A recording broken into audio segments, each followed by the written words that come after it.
Money, money, money, baby. Lower dunk.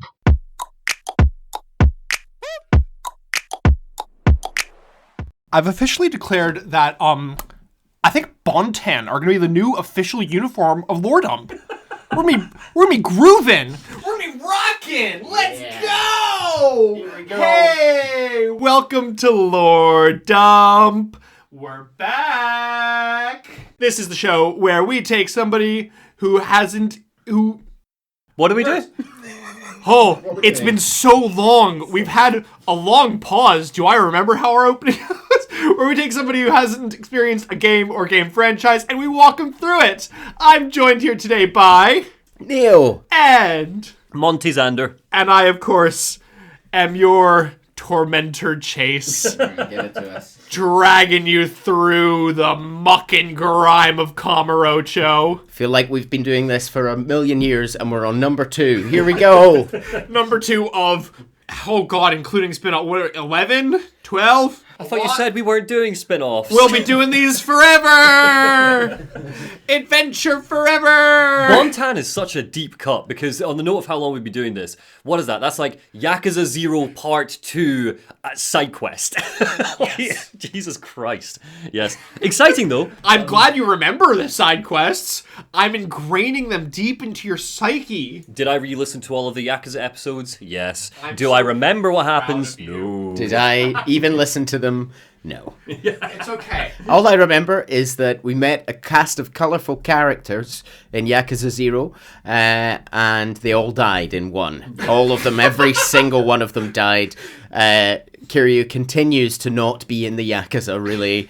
I can't wait to find out how notorious leaver and kicked outer of Yakuza Kazuma Kiryu gets dragged back into the underworld in this one for the 3rd game in a row. You know what I'm really excited for is, I don't know if it was announced by the time that we did the last episodes, but the Yakuza TV show, Yeah. which will be the first canonical thing in the series we have, where Kiryu is a member of the Yakuza. Is this set between 0 and 1? Is it... Who knows, because Yeah, they it's- haven't it's played set the between games, Zero- apparently. Amazon told the cast, do not play the game. I'm on the fence because they've not played the games, but the writers of the series are Okay. very closely involved in the writing of the show. I can 100% see a benefit from not getting too involved, going at it like an actor based on the script. I absolutely see, and if the script is good enough, it's going to work. But yeah, I can see why that would make fans nervous. I'm holding judgment.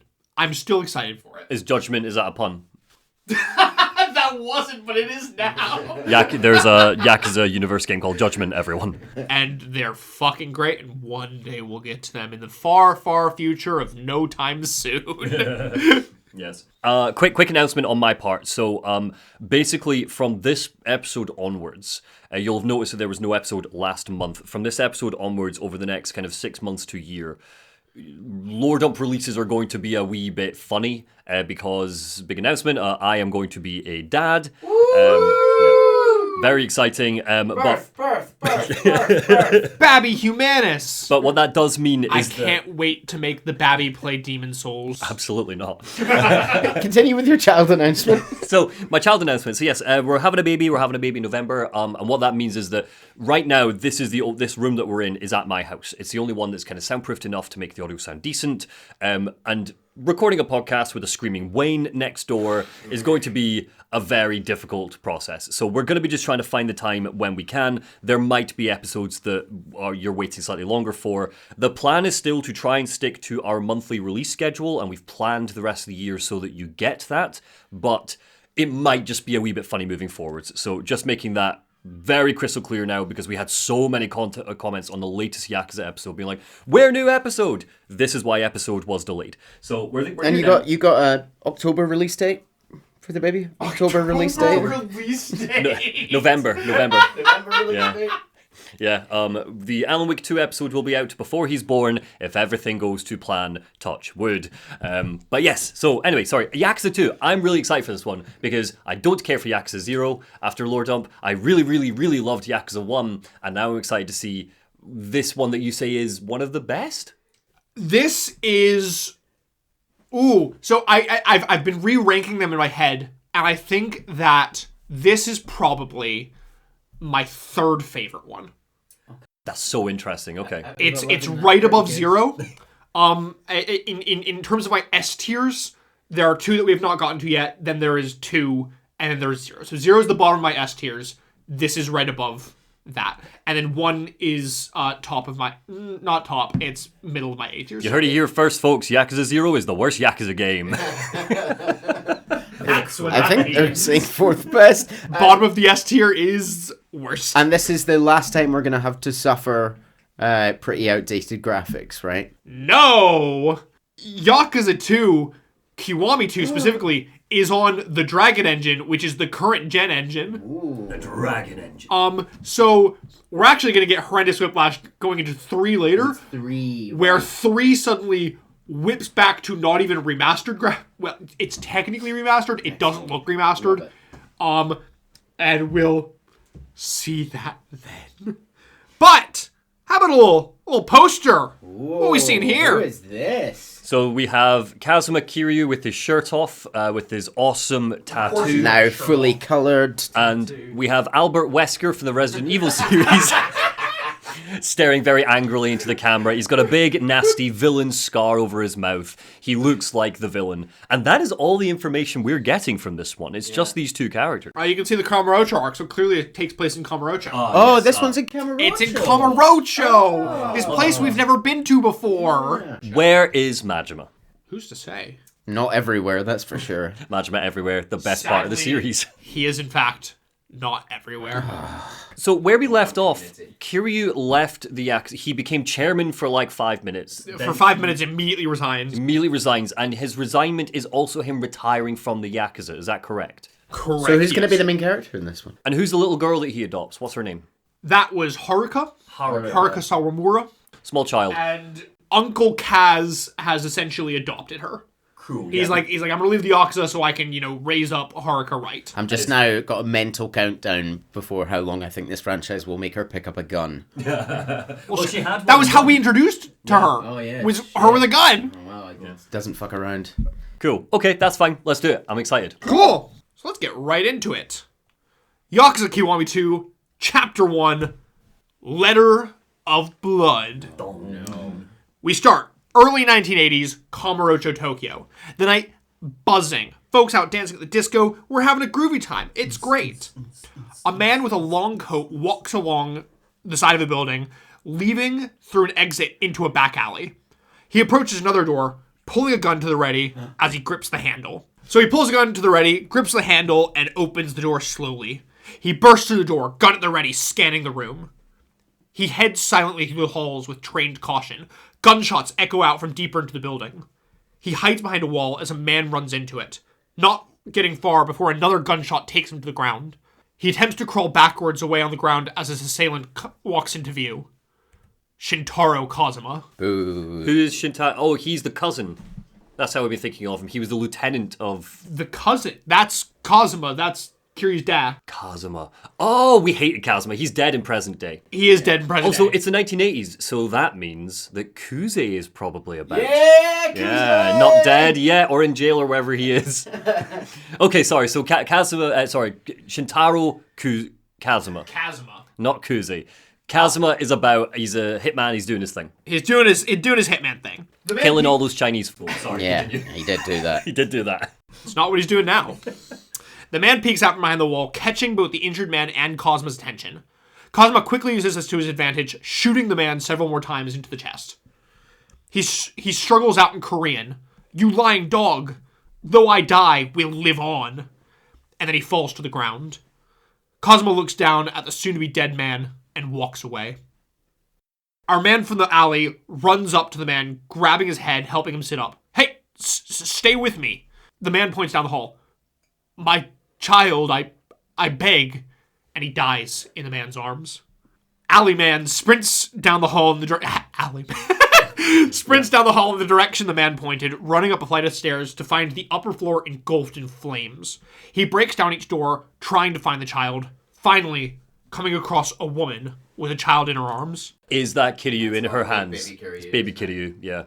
Wait, no, this was the 80s, so it can't be little baby Kiryu, because Kiryu was a Yakuza in the 80s, yeah. Oh, you're right. Okay, yeah. So very much not Kiryu. No, but this is just Kazuma collecting another orphan for his orphanage by killing parents. That's what he confessed in Yakuza 1 because he sucks. It is. I mean, that is a thing he did, yes. Yeah. I would say that, it wasn't for the goal of creating orphans. It was, the orphans were secondary to the goal of killing parents, but... Another one for my collection of orphans. Jesus. If orphans are a byproduct of what you're doing, you might want to reevaluate. Oh, the woman shirks back, trying to get between the man and her child, but he drops his gun, saying that he isn't one of them. He tells her that they need to get out of here, and to give him the child. Let's go. Also, pass me the child. We're just skipping a step here. Pass the child. He's trying to be helpful! He sucks! He sucks. Oh, she looks at him, speaking in a frightened Korean. Stay back. I won't let you take our baby. She runs for the window, ready to jump and take the child with her. But the man stops her. He slaps her. Because in classic Yakuza Drinking women game. violence. Kazuma, come on. This isn't Kazuma. No, sorry. This is Ali Man. Ali Man. Worst superhero name ever. Oh, he slaps her, telling her not to throw away her innocent child's life. And it causes her to come to her senses. She hands him the baby and falls to her knees. Sometime later, the man sits in a studio, thinking about the events of that night. He looks down the barrel of a gun, empty revolver mag, hanging slack. Been a damn long time. 20-odd years. He thinks back to the man that died, calling Kazuma a lying dog. He whips the gun, clicking the mag into the chamber, looks down the barrel again, and pulls the trigger. What, looks down the barrel and pulls the trigger? Oh, I see. himself. Right, no, looking down the barrel from that way. Sorry, I was picturing sort of staring down the barrel. Okay, sorry. So this is Ali Man in present day. Shooting someone, shooting off screen. So we don't know who he shot. Well, I mean, it's also an empty gun. But Oh, right, so he's just just being dramatic. he's just practicing his sort of cool drama! speech. He's practicing his cool speech for later. camera. I'm so glad to be back. He's doing the kind of shower thing where you like practice arguments. Yeah. Okay, so Ali Man in the future is mad about Kazuma, and presumably this is how we're going to get Kiryu back in. He's going to come and take revenge on Kiryu for something Kazuma did. Classic Kazuma. Classic Kazuma. Oh, and maybe the child we saw is Albert Wesker looking villain of this piece. That might be a good one, yeah. The two sons of the... Oh, that would be cool. Even though we kind of did that already. But Yeah, well, it's every accident sounds so far, so... Didn't you know that we're back to Kazuma 10D chess? It's not, surely not, he's dead. 20D chess. 20D chess From Beyond the Grave. Oh, Jesus. Is this a Kazuma game chase? It's not a Kazuma game. Thank God. Although I will not say that Kazuma has no influence. I was terrified for a second that you were about to be like, two protagonists, and you play as Kiryu in present day and Kazuma in the past, and it's like, I have no interest in playing as Kazuma. It's a while before we return to multiple protagonists. Fantastic. Okay, cool. Great. This is a Kiryu game through and through. Sick. December 14th, 2006, Kamurocho. How long after Yakuza 1 are we saying this is? Less than a year. Less than a year. Cool. Less than a year. So he's had a year off then, at least, hopefully. He's had a nice time. Yakuza 1 was middle of 2005. Being a dad. A certain quick-to-anger host throws a man out of the Stardust Host Club. Some punk trying to start shit. Yuya goes to walk back inside, but is stopped as a man calls to him. Seems the punk has friends. You assholes! Yuya looks at them, turning to walk. Why was that by Yuya voice? I don't know. Asking if they're the Chinese punks who have been terrorizing local clubs. We know Yuya because we all called him Utah for a lot of Yakuza 1. We did, I'm so sorry. His name's fine. Yuya. He's a nice guy, he's friends with Kiryu, he's a good guy. Just a meathead. Yeah. But he's a nice meathead. Cool. The man smiles. Well, that makes it easier. Give us your money. Yuya glares, telling them that they ain't in the business of handing out money. They want it, they're gonna have to go through him first. The man smiles, pulling out a knife. So Japanese do have balls. Yuya dispatches them with ease, shouting after them, "Goddamn foreigners!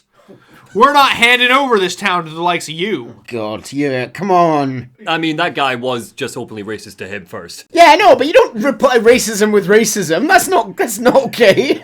I'm not saying it is. You honky fuck. I will say, Yakuza has been oft criticized for its handling of non-Japanese, Eastern Asian cultures.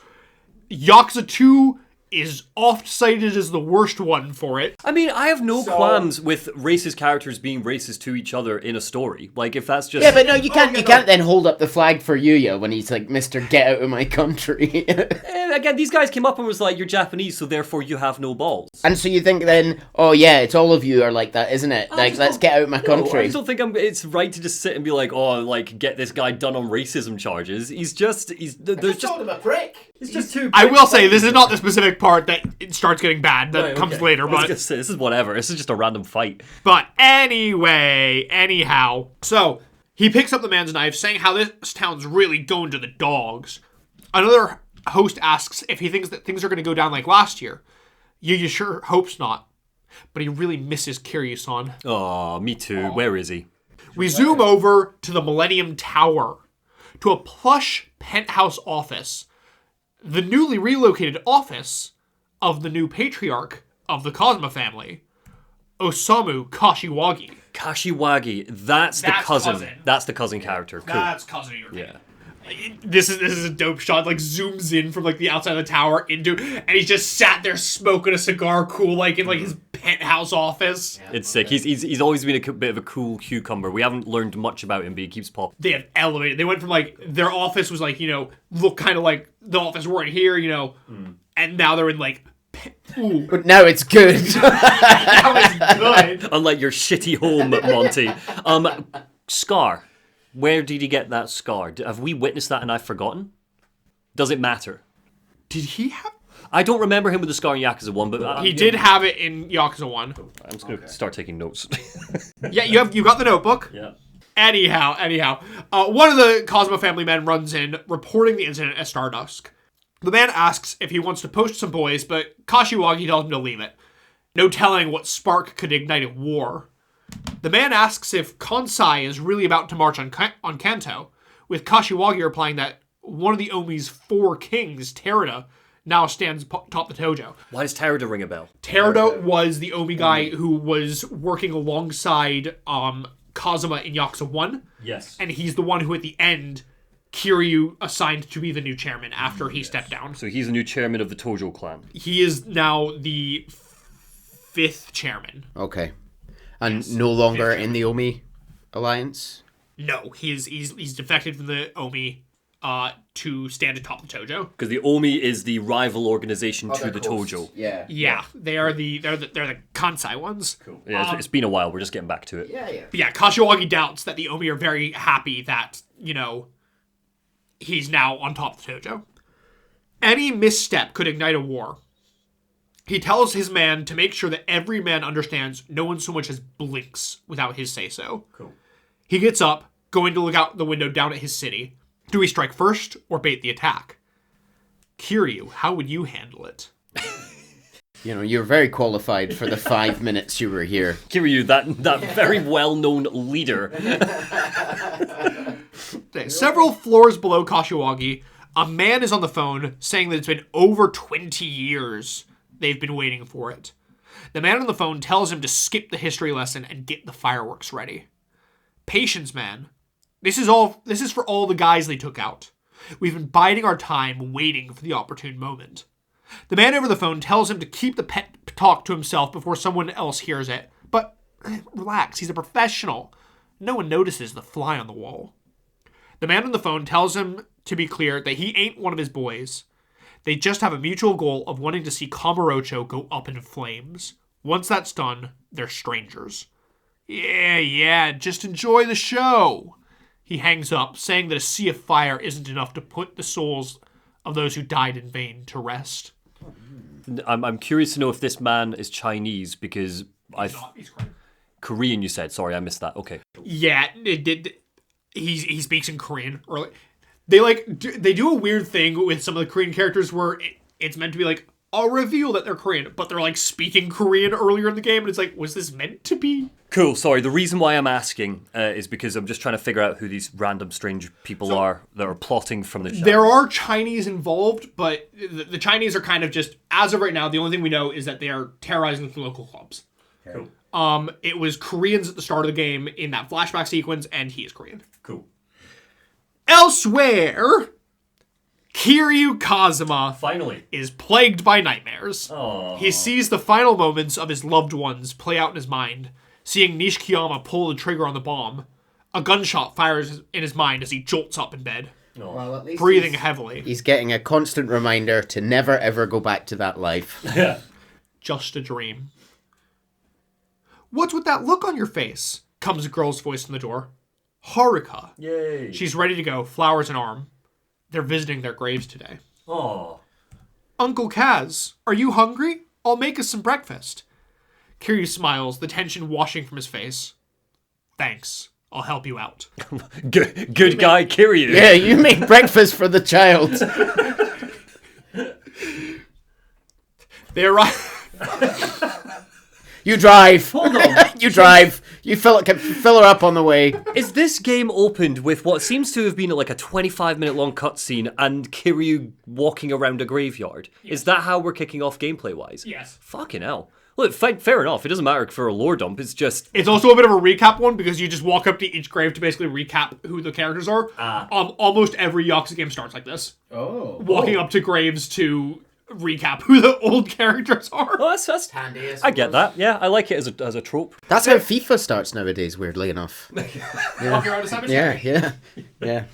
Looking at the Yakuza characters' graves, weird. A skeletal hand raises from the ground holding a soccer ball. Yeah. Majima pops up one of the graves.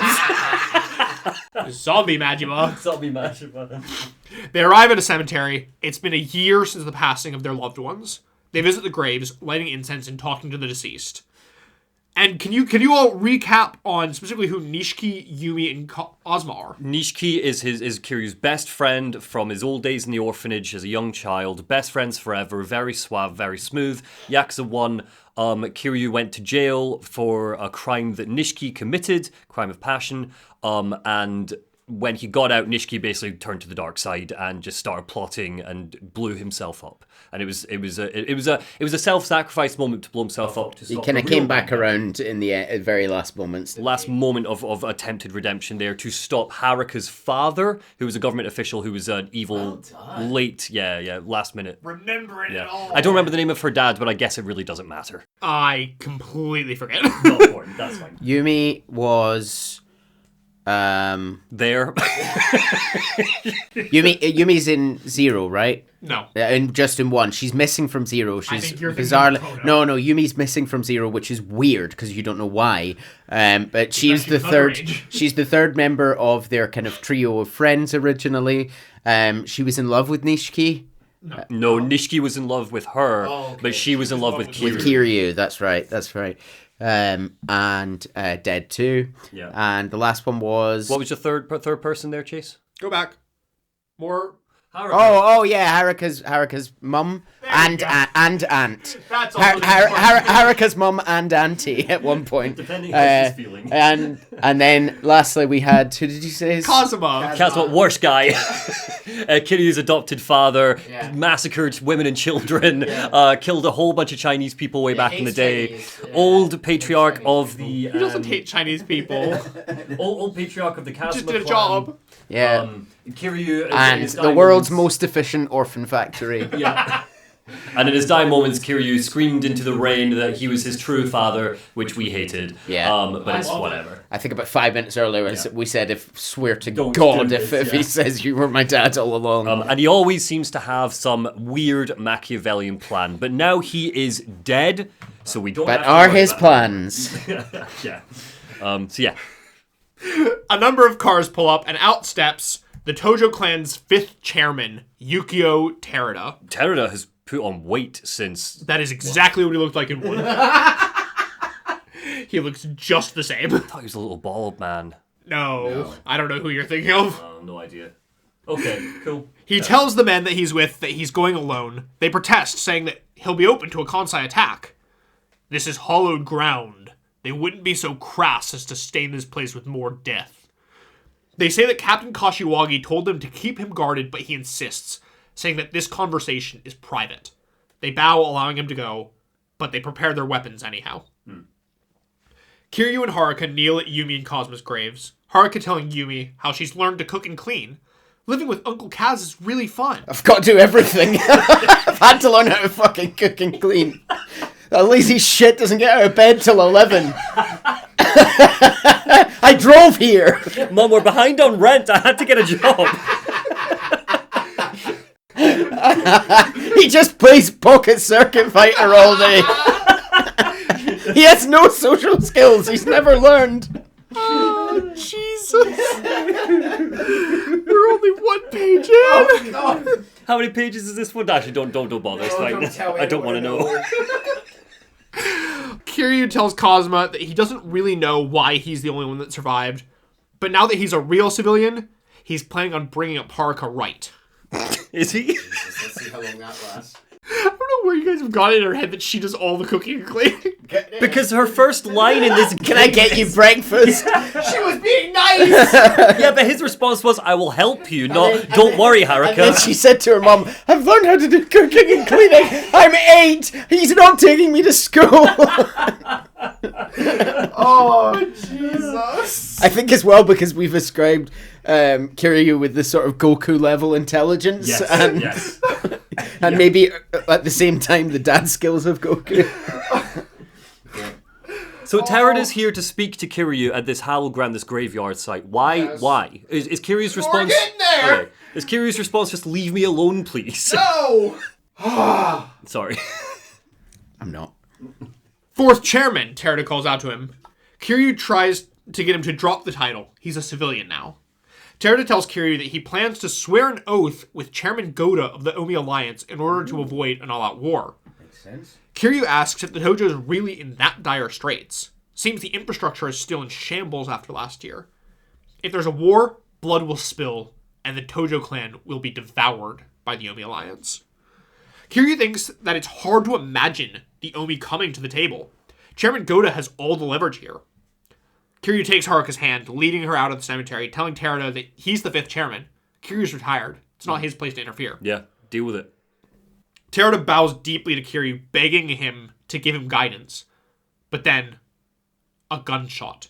Terada struck in the arm as Omi soldiers storm the cemetery, here for Terada's head. I was about to say, I swear to God, if Kiryu is framed again for something, I will walk out. Seems his men weren't much of a fight, but don't worry. The men will dig him some holes. Oh.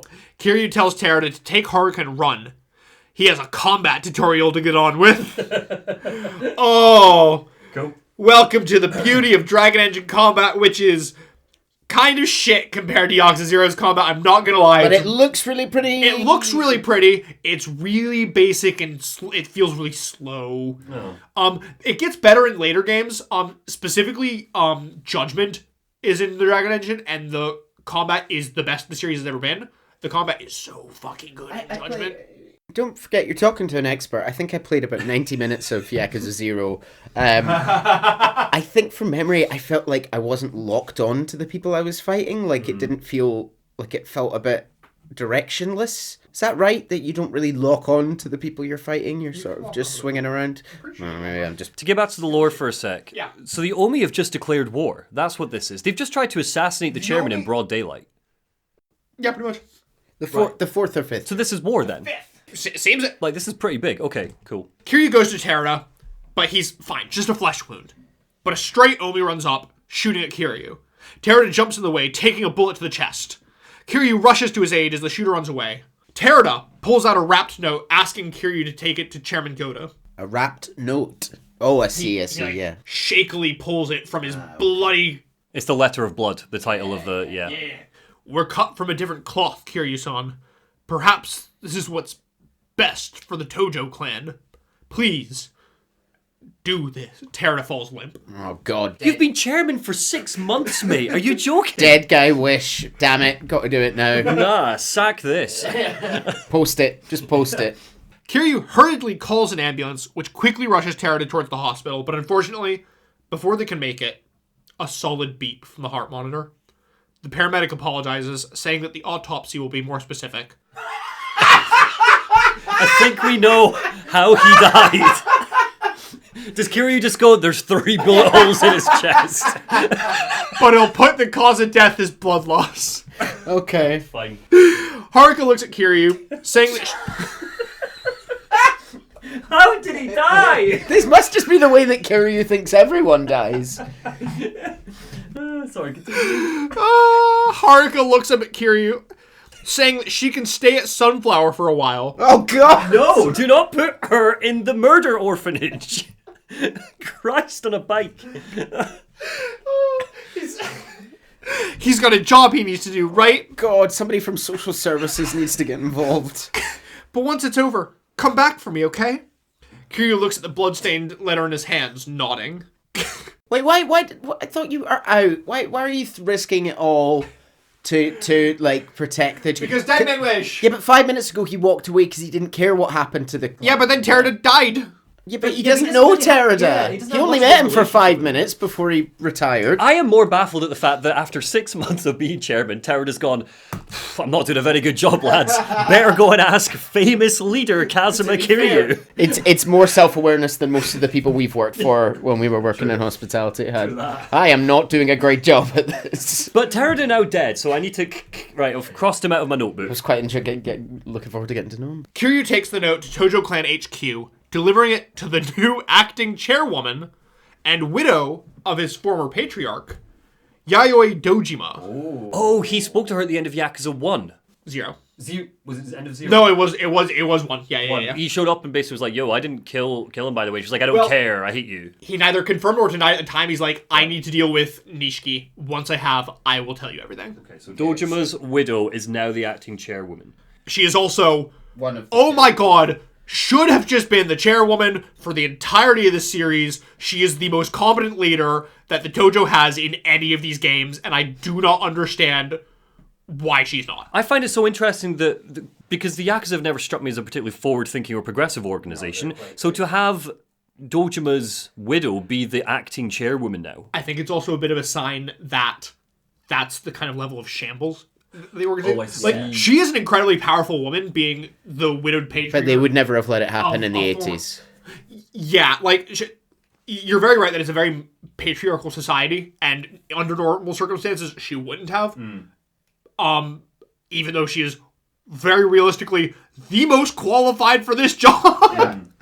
But, Interesting, okay. yeah, it is kind of a sign. I think arguably it probably should have been somebody like Kashiwagi.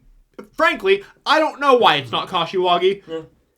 How are you going to be referring to Chairwoman Dojima for the rest of this episode? Is it going to be Yayoi or is it going to be Dojima?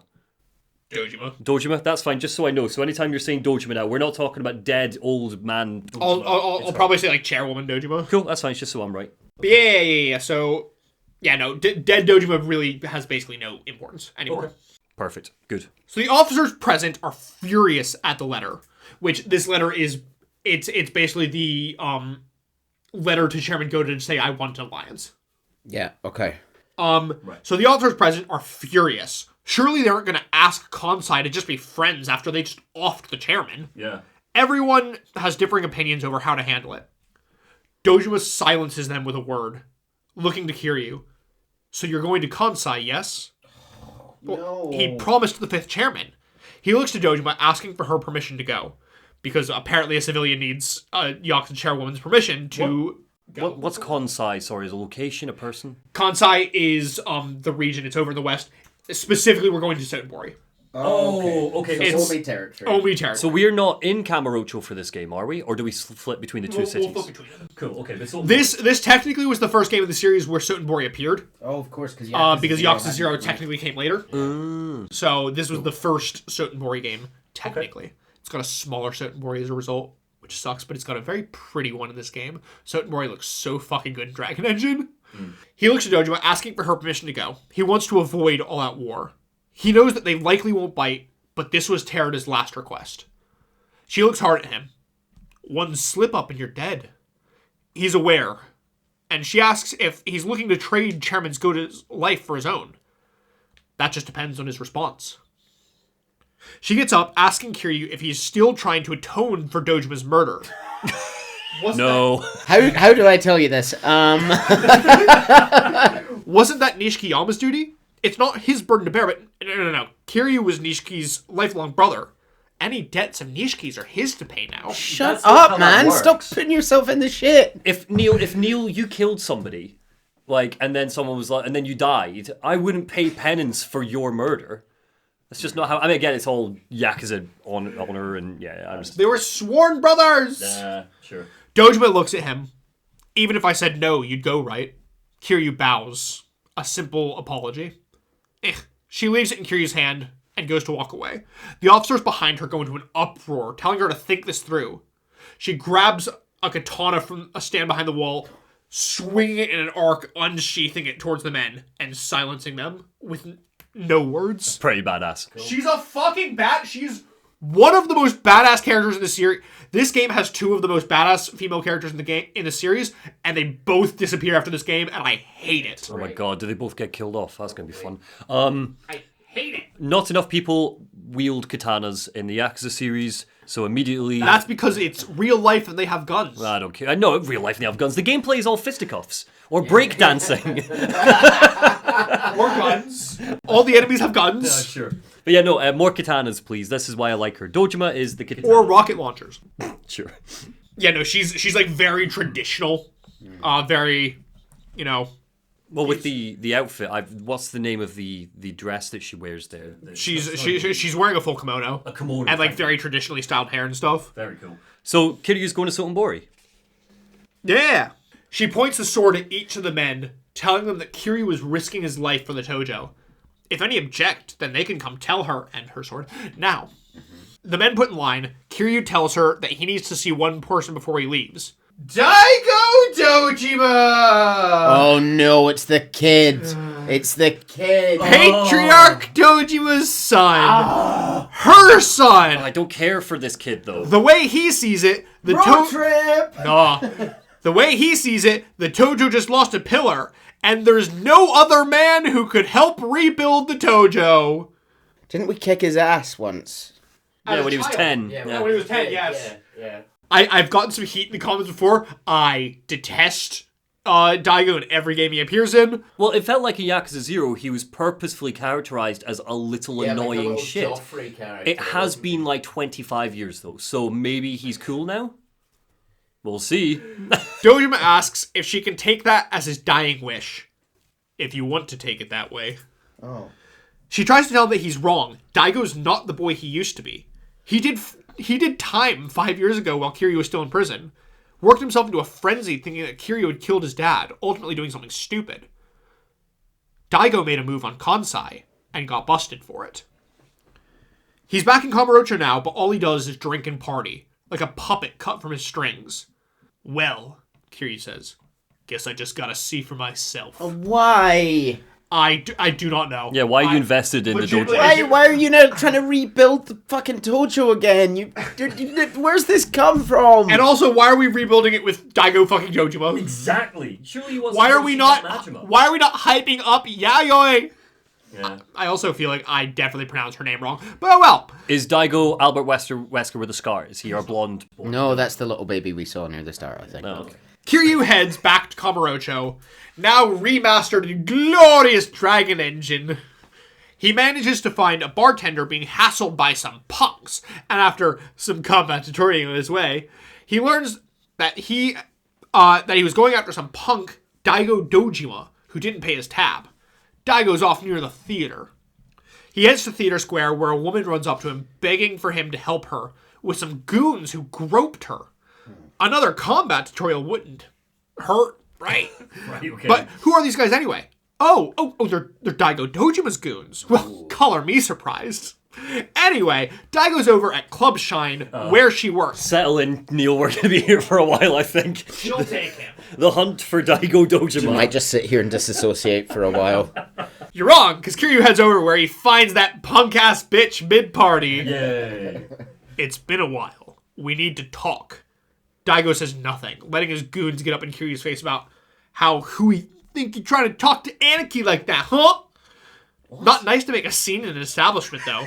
So Kiryu takes him out back for a little over-the-knee whooping. Sure. I didn't kill your dad, but I wish I had. Amusingly, these bitches are weaker than the tutorial boys. Lucky for them, Daigo shows up, telling them that Kiryu's way out of their league. and telling them to fuck back off inside. Kiryu comments on them not being very disciplined, but seems they're not even actual real Yakuza. They just kind of started calling Daigo Aniki and following him around.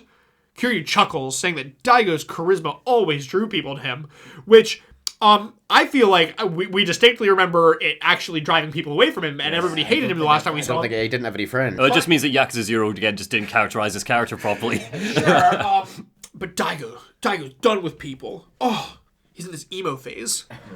What's Anarchy? Why are people calling... What does that mean? It's, brother. It's kind of like a respectful... Right. Okay. Right. Cool. Fair enough. Yeah, it's kind of like... They seem as like big bro. Big bro Daigo. Kiryu asks him to come back to the Tojo clan. They need him. Yeah, well, I don't need them. He doesn't care what happens to the clan.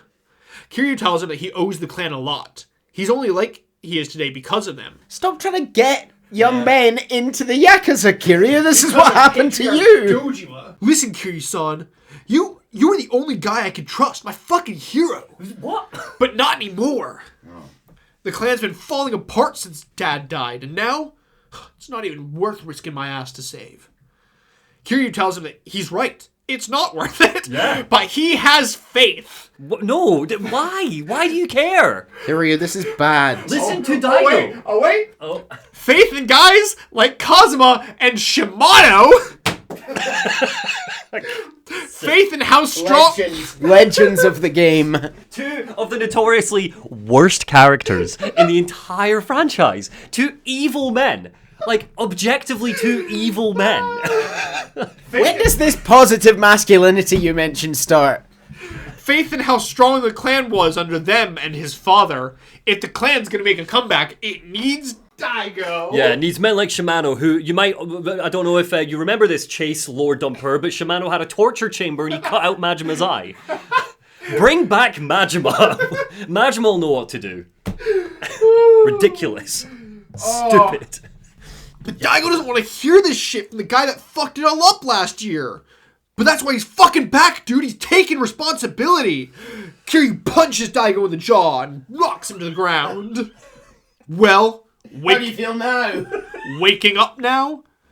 A small smile creeps along the corner of Daigo's lips. You never change. You've always tried to punch your problems. And Daigo's just the same fucking way. Problem punching time. Who needs... I learned this from you. Who needs therapy? So Kiryu used to be, I think the whole point of that Yakuza 0 mission, right, was that Kiryu used to effectively be Daigo's babysitter sometimes. Like, I think it was less to establish Daigo's character and more to establish Daigo and Kiryu's relationship. Cool, yeah. So the idea is that one mission we did in Yakuza 0, that probably happened a few times, where he looked after him. Especially because Kiryu would have been a low-ranking grunt, he probably would have had to babysit the boss's kid. Fairly often. This one scene alone is actually maybe turn around a little bit on Daigo. Yeah, me too. I appreciate that there is at least one Yakuza member who goes, fuck the Yakuza. Like, I really appreciate that. You will not be thinking that for long. Oh, we'll see. I think, Chase, the issue here is that Monty and I are not as invested in the success of the Yakuza as we should be. Yeah. We're perhaps not overly upset about the idea of it falling to bits. Yeah. Kiryu gives the young master a proper spanking for being a naughty boy. Right. He shows him Teruda's letter and says that he's going to Konsai tomorrow. He might not make it back alive, so he needs Daigo to hold down the fort. But oh hell no! Daigo ain't letting him go alone. He's got a score to settle there too. He walks away. I'll be waiting at the station tomorrow. What a pain in the fucking ass. Road trip. Chapter end. Awesome. Daigo, I remember the good days of Hydra. Do you remember Hydra, the days under Red Skull? Oh, he really looked after us all, Daigo. There's Daigo. I keep forgetting to change pictures. Okay. Don't like his white puffy jacket. It's the Barry Wheeler jacket, but white. It is the Barry Wheeler jacket and his little crucifix. Cool, fair enough. Good for him. Here for God. Here for God. Yeah, Daigo, notoriously religious man. You. Everything's been real messed up since you killed Dojima. Cool. Chapter 2. The Dragon of Konsai. The next morning, they grab the bullet train to Osaka. Kiryu asks Daigo who it was that he faced 5 years ago. Daigo grimaces at the thought. The Throt? At the Throt, the second patriarch of... No, wait, what was it even was? The second patriarch of the Omi Alliance's Go Ryu clan, Ryuji Goda. He's the son of the chairman we're heading to meet, Jin Goda. Oh, wait, I thought Goda was the chairman. Oh, sorry, Goda, yeah, because his dad is the chairman. Jin Goda is the chairman. Okay. Ryuji Goda is the patriarch of the Go Ryu clan. Okay, so that might be the person on the cover who's the... That might be Blonde Boy. Yeah. Dragon versus Dragon. You've now said everybody is Blonde Boy. I only think it's either him or Baby. Could be the same person. Daigo tells Kiryu how he fell into Ryuji's trap. 5 years ago, the Go Ryu were making regular visits up to Kamurocho, poking at any Tojo officer until they could goad them down to Konsai. Daigo was pretty reckless back then, and he jumped at the bear? Was he a big bear of a man? I spelt bear... Bait, maybe. That's what I was going to say. I spelt bear B-A-I-R. Bait makes so much more sense. Daigo was pretty reckless back then, and he jumped at the bait. He made for Konsai alone for a one-on-one with Ryuji Goda. But when he got there, the cops were waiting for him. He got busted for carrying, and then it was shit jail food for 5 years. Not that he can complain to the guy who did twice that. Yeah. And he was arrested in Sotenbori, so they can't use the Dojima influence over the police. Exactly, yeah. Okay. Cool. But anyway, until he settles the score with Ryuji, he can't take the Tojo. The two arrive shortly in Sotenbori, Kiryu deciding to tour around town. The place is full of punks. One comes up to him all, "Oh, the fuck you doing peacocking around?" And Kiryu hits him with the, "I peacocked your mom." Got him. Does that translate? That is literally what he says. Wait, sorry, that's what Kiryu says. That's what Kiryu says. Fucked your mom. No. I'm not using peacocked as an... Yeah. He literally says peacocked. Love it. Wow. Oh. 10 out of 10. Anyway, this is a guy named Kurakawa with a mean mug like a Yakuza, but to be sure, he isn't a Yakuza, although, who knows, maybe he should join the Yakuza just to show them up. Anywho, he tells them... Go away! He tells us that he owes us one for dropping that guy. Guess we've got an informant in Sotenbori now. Alright, cool. Now, Kiryu heads over to Bishamon Bridge when suddenly a man calls out to him. It's a talent scout! And he wants to scout Kiryu as a model. No, we've got other stuff going on. Thank you, though. No. His agency doesn't just hire anyone. No. They need a guy with some meat on his bones. Well, Kiryu's a beefcake, so sign him up. Sure. He takes Kiryu back to the studio and tells him to wait. God. What's Daigo doing during all of this? Oh, they split up just to tour around town. Of course they do. Yeah. The studio director will be right in. A man shortly comes in, but no, it's not him. He's just the assistant. No, it's... Howdy. The name's Mitsuo, but you can call me Poison. Right, so we've got a bald, shaved-headed man in nothing but some bright red bungee smugglers. Bungee smugglers? Bungee smugglers. What's the word? Budgie smugglers, yeah. What the fuck is a bungee smuggler? No. Budgie, as in like a bird. Like my bird. Is that meant to be an innuendo? Yeah, because like the budgies are your bits. It's like they're Sorry, I'll use a more sensible term. Banana hammock. Yeah. It's a Speedo! It's a Speedo. Yeah. So this is Poison. What, he's like their number one model, is he? No. He's a photographer. Why is he just in Speedos then? But also, he walks in and Kiryu literally says nothing. He just turns and leaves. First sensible thing he's done.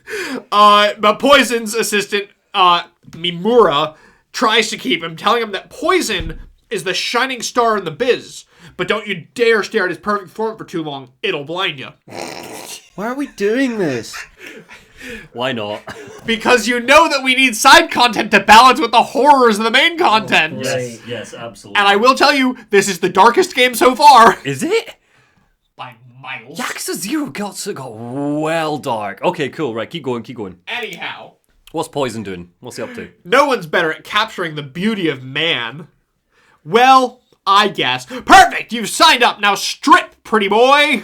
How can Poison be expected to capture the true essence of man with clothing mucking up his canvas? Kiryu asks him what he's going to, do with these pictures, and don't worry about that. Just drop your top and let's make some art. Sure. Now, sexy Kiryu gives him all the poses. The sorrow of a lifetime in middle management, a businessman slaving away to provide for his family, the strength of a lion stalking his prey, a scream to the gods himself. Poison can't even contain himself. He must howl to the sky with Kiryu at such art. What about a cutesy pose? I love you, master. I hate everything. Seems like a good idea for a known criminal to get high-definition photos of himself published. I love Googooing as well. Kiryu does this, and Poison drops. He's literally rolling over himself, taking these photos from the low angles. Oh, he's so beautiful. Or how about a strong, sexy one? Incredible, Kiryu-kun, such brawny sinew, those perfect pecs. Your tries and buys are making a harmony of sexy. Kiryu's buys get a lot of people excited. They do. Kiryu's bi. Kiryu's bisexual. Thank you. Well, Poison's camera is absolutely bulging with hot pics. Of course it is. He's sure to win the contest with these... contest? It's a global contest? Kiryu's mortified that they've tricked him into this, spreading his photos all over the globe. So I think he thinks it's time for the next pose. Pain and suffering! Kiryu just beats them up. Kiryu beats him up. Right.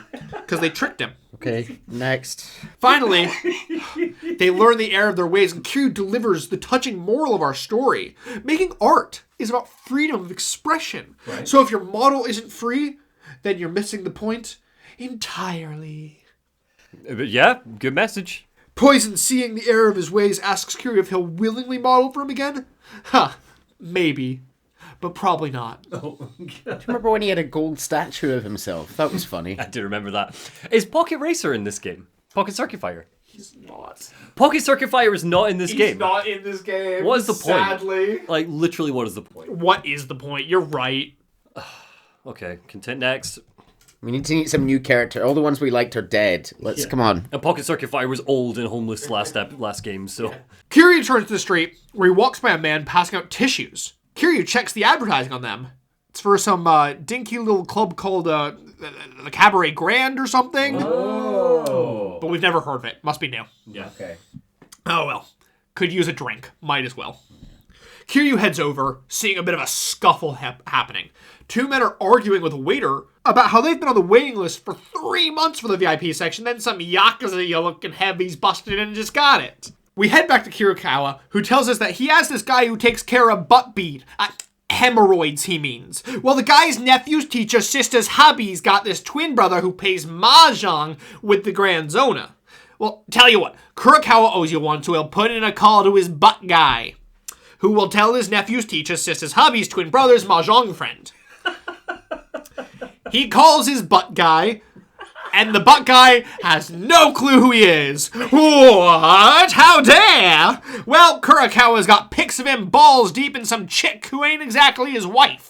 So how about you help a guy out, yeah? Is he selling papers on the street in the 1920s? He is now. Papers, get your papers here. Guys. And so blackmailing the butt guy is how we get into the Grand. So Kurikawa is the not Yakuza Peacock Man. That's what I've written down. No. The Peacock Man was harassing Kurikawa, and then so Kurikawa is just a bumbling Yakuza-looking idiot. Okay, but he's not Yakuza. He's not Yakuza. Not Yakuza. Okay. And he's got a butt guy. He's got a butt guy. Invite secure. Kiryu heads up to the VIP lounge where he sat with one of the Grand's finest girls, Yuko. They sit chatting for a bit, but it's not long before shouting breaks out. Yuko, not Yuki, who was the Majima's best girl in Yakuza 0, right? It is not Yuki. No, this is Yuko. Okay. So some shouting breaks out. The Yakuza, who are over at the other table, don't have enough girls at their table. Now where's the fuck's the manager, huh? Yuko grabs us, telling us not to make eye contact. They're big shots. A manager runs over, the men shouting how no other joint in Konsai would leave their table this empty. They literally have 5 girls at their table. It's more than any other table. They're like, it's not enough. Right. He tries apologizing, but they tell him to quit it with a fucking bowing and get his finest bitches over to the table. There goes the advertising. Watch your fucking mouth. A voice growls from their table. A broad man with slicked blonde hair and a nasty scar across his mouth. The men's boss. Move along. He dismisses the manager. Spoken like a true king, one of the girls giggles to him. Damn right, says one of the boys. Surely someone in your line of work knows who he is. Future chairman of the Omi Alliance, the Dragon of Konsai. Remember that. Cool. Right. Yeah. The other men at the table's faces immediately go blank, and everyone puts down their drink. The guy who said that doesn't understand, but clearly notices that something has just gone wrong, and he starts panicking. One of the other men looks at him. You want to repeat that? The dragon gestures his head, telling the women to take a walk. The man gets back in the kid's face. What, you forgot already? What's the one thing the boss don't ever want to hear? You gonna hurry the fuck up and apologize? He gets down on his knees, head to the ground, begging for forgiveness. The dragon calling him pathetic. And to get back up to his chair. He picks up a bottle, taking a deep swig, and gesturing to the kid. The kid puts out his glass, and the dragon starts to pour, asking how long he's been running with them. 1, 2 years? The glass, he just keeps pouring as the glass, overflows. Expensive top-of-the-menu champagne, just spilling out over his hands until the bottle's empty. Now, do you remember what you said? No, well, come on. Drink up. The man goes to take a sip, head bowed.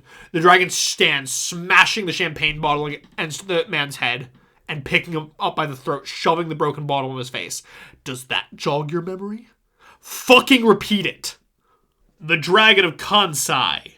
A voice comes from a few booths down. All faces turning to look at Kiryu. Ooh. He called you the Dragon of Konsai. The dragon sits down, scowling at him. While Yuko sat there like, are you fucking crazy? Kiryu gets up, saying that it's hard to relax in here, and walks over to their table. The dragon's officer comes up, telling him that he has balls for saying that shit. Kiryu's like, well, he wanted to repeat it, didn't he? It's a badass name. Just to clarify, Kiryu is here to ostensibly make peace with the Omi Alliance. He's walked into the first bar he can, and he's decided to start a fight with the son of one of the leaders of the Omi Alliance. Not with the leader of the Omi Alliance. Yeah. So this is the chairman's son, right? This is the chairman's son. Ryuji Goda, the Dragon of Konsai. Good job, Kiryu. Starting as we mean to go on. The Dragon of Konsai is a badass name. Yeah. Why is he so raging that people are calling him that? Men surround Kiryu. One walks up to Kiryu from the back. Kiryu's walking over. The guy comes up and smashes a champagne bottle on the back of his head. Kiryu just doesn't even react. Dead. Yeah. Kiryu just doesn't react. He just kind of turns over his shoulder, fixing the guy with a cold stare. The guy tries to swing... Kiryu's head is just made of concussions at this point. The guy tries to swing the broken glass at Kiryu, but Kiryu just sidesteps, grabs the guy by the arm, and suplexes over his shoulder and off the balcony. Dead. And he just lands on top of the piano, and the piano just crashes into the floor. The dragon's lips curl into a mean smile as his boys try and take Kiryu out, obviously to absolutely zero success if, they just smashed a bottle over his head to no avail. The dragon walks over, apologizing for his trigger-happy boys. Well, how about this? I like you. How's about a drink? Courtesy of the Go-Ryu clan. Kiryu was gonna leave, but he turns when he hears the name Go-Ryu. He heads over to their table. The guy's saying how his clan could really use a ball-buster like him. Must be a Kanto man. I'd have heard of you if you were from Kansai. But where are my manners? Introductions. I'm the second patriarch of the Omi Alliance's Go-Ryu clan. The name is Ryuji Goda. Cool look. Really appreciate this look. Yeah, so just to clarify for everyone listening who doesn't know what Albert Wesker looks like, we've got a young man here. Maybe in his 30s. He's got blonde hair slicked back. He's got a scar down one side of his face, kind of towards his mouth, and a mean frown. And he kind of looks like he might have a thing for Bontan. I don't understand. Why? Bontan are trousers. Oh my god! This is like the This is like the 30-year-old high schooler from Yakuza 0. Is this the Bontan Bandit's enemy? It's the Bontan Bandit. This is the Bontan Bandit. This is the Bontan Bandit. We beat the shit out of him when he was a child. Immediately, such a lame character. Why did they do that? Why did they do that in 0? This was a What badass were they introduction. fucking smoking when they were in 0? This entire scene chase, I've been sitting going, oh, this is going to be a good Now I'm film. just thinking of the fucking Bontan Bandit. God, Yakuza 0 sucks.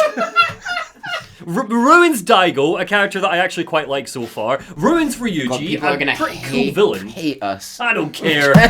People People are wrong. Our least favorite character is fucking is Kazuma, and you know our favorite so far has been Ryuji Goda, the Bontan Bandit.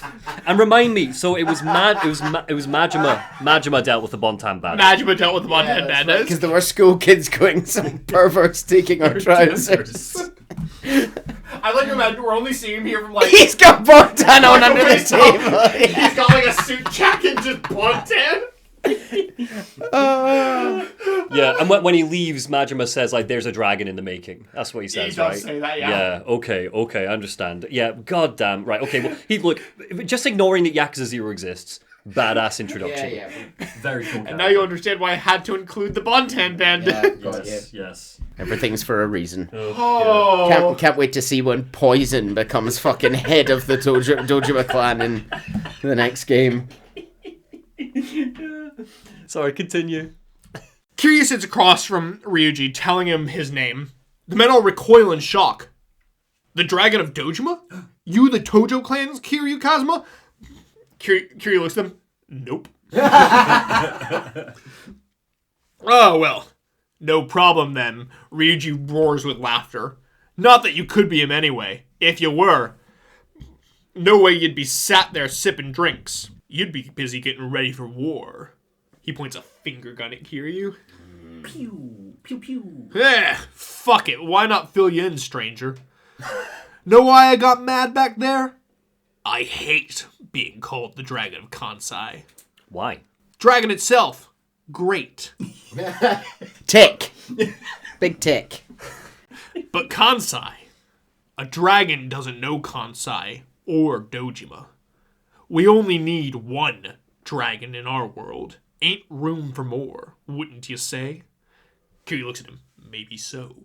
So it's the of part. It's the He wants to be the only the dragon. dragon. Yeah, he wants to just be the dragon. My cool nickname isn't cool enough. He's too junior a dragon. Okay. Ryuji laughs, and here's another hot tip. Tonight at midnight, Kamurocho will see the biggest goddamn fireworks show ever. Just a little show I'm putting on. Started a festival of a fucking lifetime. And that's just the opening show. Because tomorrow, the Dragon of Dojima dies. Nani? And he's gonna become the true dragon. So his entire rivalry with Kiryu is that they both share a nickname. Literally, yes. Kiryu, just give him it. Yeah. I'll be Hawk from now on. Yeah, I didn't pick it. Yeah, it's fine. But then you have to like get laser tattoo removal. Also, he's Googoo not tattoo. he's not Yakuza anymore. It's fine. Does Ryuji have a tattoo? Assumedly. Oh, exciting. Maybe they could make their tattoos kiss. Yeah, Going maybe back to they back. Look, you're the one that brought the rubber ducks for Yakuza 0. Anyway, I talked your ear off. Enjoy the drinks. Later, boyo. Oh, and one more thing. If you decide to join us, wear some damn cologne or something. I could smell you the second you walked in here. You reek of blood. Ooh. Kiryu Kazuma-san. Later. He walks off, leaving Kiryu to think about his warning. Why isn't he killing him now? You can't just kill somebody! Well, No, wait he for the says he's going to kill him tomorrow. Midnight. No, because he thinks that this is a different Cosmic Kiryu. No, he doesn't actually think that. I thought he was kidding. No, he thinks this is a different Cosmic Kiryu. No, he doesn't. Fucking idiot. he thinks it's a different one. And he just told him everything. Yeah. I thought that was like oh yeah, you're not that Kazuma. Anyway, let me tell you what's going to happen to you, like threatening conversation. He just wanted to chat to someone He just wanted to chat to with the somebody. same name as the guy he's planning to kill tomorrow. who he just saw beat up all his guys. Yeah. So, what a moron. He just offered him a job. He should know what his arch rival looks like. The guy's been arrested. Everyone knows what Kiryu looks like. I know this is an audio podcast, but unfortunately I'm just so lost for words I can't even react. Next. Ryuji sucks. What a great character that's just ascended so quickly. He heads outside, and the streets are in a frenzy. Everyone's talking about an explosion. Kiryu runs over to watch the news broadcast on a big screen. The penthouse office of the Millennium Tower was bombed. Oh my god. Is Kashiwagi okay? The news broadcasting that it was the offices of a suspected criminal organization, so likely not accidental. Meanwhile in Kamurocho, the older man from the start of the game, Alley Man, looks up at the tower. So it's begun. We shift to Tokyo Metropolitan PD, where we see a man on the phone. It's Junichi Sudo! Who's this again? Helicopter Man! Police chief. It's the police guy who has basically, his only job is to get Date helicopters. Okay. Yeah, Date's boss, right? At one point, Works with that. not right now, but at one point, yeah. He's now moved from Division 1 to Division 4, Organized Crime. He got the same demotion that Date did. Okay. Anyway, he's talking to the chief, telling him that it's like he predicted, but that they don't yet have a concrete link to Konsai. But he also suspects that a foreign syndicate may be involved. He tells the chief that yes, he'll make the arrangements. Date-san is the only one capable of that. Ooh. Chapter 3. The Yakuza Huntress. Whoa. Sick name. Kiryu meets back up with Daigo, keeping silent on his meeting with Ryuji Goda, but telling him to check in on Kashiwagi. Guess it's time to head over to Omi HQ. But before we get to that, let's head over to Yakuza office somewhere in Sotenbori, where a patriarch is telling a detective that he'd never threaten a civilian. We don't do that. Oh, was it not you pounding on the table when you met with the president of that realty company? A woman stands at the foot of his desk. Kaoru Sayama. Oh. An Osaka prefectural police detective assigned to Division 4, Organized Crime. So she's our counterpart to our she's kind of our Date. Yeah, our Date. She's our Konsai Date. Of Sotenbori. Yeah. How are you going to be referring to her, Sayama or Kaoru? Generally Kaoru, I think. Okay, cool, that's fine, just so I know. So the patriarch tries to brush her off. Just a little tap. Not pounding. No. She looks at him. Sounds like extortion to me.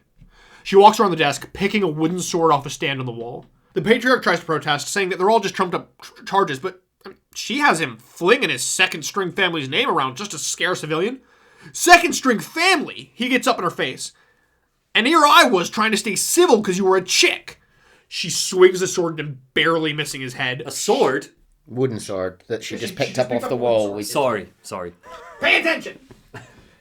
Barely missing his head and shattering a picture on the frame behind him, telling him to keep his goddamn chivalry. Real Yakuza hustle to score big, not to scare up some chump change. She struts off, telling the officers with her to book him. Extortion, assault, tax evasion. He punches one of the officers trying to restrain him, causing Kaoru to spin around, slamming the sword into the desk. Oh, and now resisting arrest. Cherry on top. Meanwhile, back at Osaka PD HQ, a man's getting a call from Tokyo PD. Osaka Division Force Chief Tsutomu Besho. Okay. Seems that they have intel on the Tojo trying to form an alliance with Yomi, and they want Osaka PD to take Kiryu Kazuma into custody. If peace talks fail and Kiryu is killed, there will be no stopping the bloodshed. So it's protective custody? Yeah. Cool. Kaoru looks on with intense interest as the chief shouts about them wanting police to babysit a Yakuza as if they own the fucking show. Seems she's not exactly his first choice for babysitting jobs, and besides, she's a weird fixation on the Tojo. But getting her to swear that this isn't about that, he lets her off her leash. So, New most likely candidate for the baby at the start of the game. yeah. So Kaoru is the Yakuza Huntress, and she's obsessed specifically with the Tojo clan. Working in the wrong city. Yeah, she is, yeah. Also, is their information just out of date that they think that Kiryu's the chairperson? No, he's the fourth chairperson. So you it's like president, you keep the title. Oh, Yeah. you will always Kiryu, have to be Kiryu the doesn't fourth want to be chairperson. called the fourth chairperson because he's retired. Right. But every time he goes to a Yakuza, they always will refer to him as fourth chairperson. So we might get to Yakuza 7 or whatever, and someone might be like Chairman Kiryu, and it's fine, really. It's They'll specifically call him fourth chairman. fourth chairman. Okay. But yes, they will call him that for the remainder of the series. Cool. Elsewhere, Kiryu and Daigo arrive at Omi HQ. Daigo tells Kiryu that Kashiwagi is fined for the bombing, and questions if the Omi were responsible. Kiryu tells him that it was probably Ryuji Goda, and then, finally tells him that, oh, by the way, I did meet Ryuji. Sorry for not telling you before. Suddenly, the gates swing open. The Omi are clearly expecting them, and have rolled out the red carpet for a grand entrance from the membership. Okay. Guess even in Konsai, the Tojo's fourth chairman name holds respect. I always love it in these games when we go to Yakuza HQ. I always find it really fun. So everyone else in the Omi knew who he was. Except for Ryuji. Mr. Ryuji, sir, that actually was Kiryu. What do you mean it was Kiryu? That's why we all attacked him. We knew. Did you not know? There's been a photo of him up in the office for months. He got arrested, sir, like just a year ago. His picture. We all thought he killed Dojima, remember? He's the fourth chairman. Did they not have a picture of him? Oh yeah, sorry. Continue. Oh, Jesus. He's too busy with his bontan. I'm now just imagining him in his private room, like ironing and steaming the bonten. I had him in a big pile of them, making sort of angels and, lying down. They're guided through the HQ, Kiryu commenting on the gaudy chandelier. All right, interior decorator, you had a gold statue of yourself somewhere. Let's not talk about gaudy. It's like if you go to the wedding of someone you don't actually like that much, and you're like, bit gaudy dress. Not what I would have done. Seems it's a personal souvenir of the Omi chairman from a trip he took to Europe. How worldly. And don't even get him started on antiques. The HQ is absolutely lined with pottery from famous artisans. Literally priceless, each one a masterpiece. Bit showy. Yeah. Trying too hard. They arrive at the meeting hall, where all of the officers are waiting on them. They sit as an incredibly old man is wheeled in to be placed in the center of the officers. The Omi Alliance's fifth chairman, Jin Googoo. I love this look. We've got, again, very traditionally dressed, which always stands out when we see them. He's in the, is it still a kimono? So he's in a kimono. He's got a long white beard and long white hair. Yeah. And he's in a wheelchair. And he's in a wheelchair. Old dude. Old dude. Not looking good for you, Jin, I'm afraid. Yeah. Will he survive this game? Will he survive this scene? They exchange greetings as chairman, Goda introducing his officer. First is Ryo Takashima, the new chief of HQ, He looks a bit like an older Kusa. He's got the glasses and the slick black hair. See it. So Takashima is the new chief of HQ, which was Teruda's old job, so he's Teruda's replacement. Okay. Oh, and then we've got a rather bad-looking bastard And then here. the other guy, and also Teruda was Ryo Takashima's sworn brother. Oh, so there's going to be a lot of resentment there. Yeah, so they're sworn brother. I mean, I'm surprised that Teruda got such a position. I know it was probably worked out in advance. Got such a position of honor, being a traitor. Within the Tojo were happy to take, someone who'd betrayed his brothers and. Ooh. It's more interesting, I think, that Takashima, if he is Teruda's sworn brother, Teruda dead, remember, so new chairman of the Tojo clan died in the opening bit of the graveyard. Yeah. If they're sworn brothers, Takashima's probably not in on that assassination plot, but we were led to believe that the Omi were the ones who assassinated Teruda.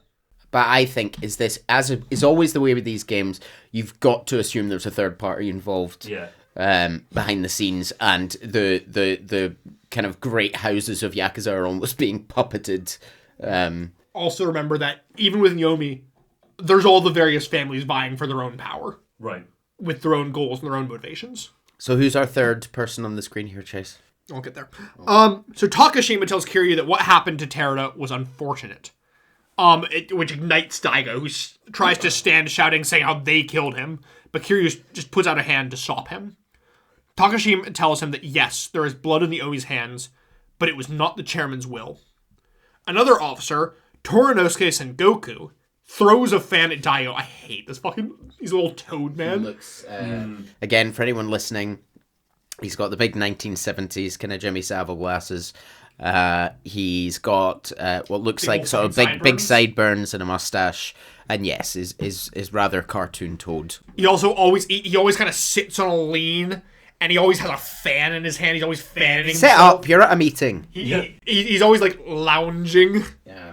Yeah, so he throws his fan at Daigo, telling him that kids like him should let the big boys do the talking. Ain't right for the fourth chairman, Han. Kiryu apologizes on Daigo's behalf. The first offense was theirs.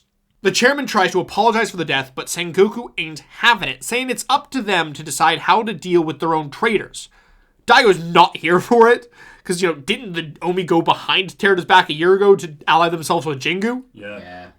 The chairman tries to continue to shift blame, saying that also wasn't... I didn't do that.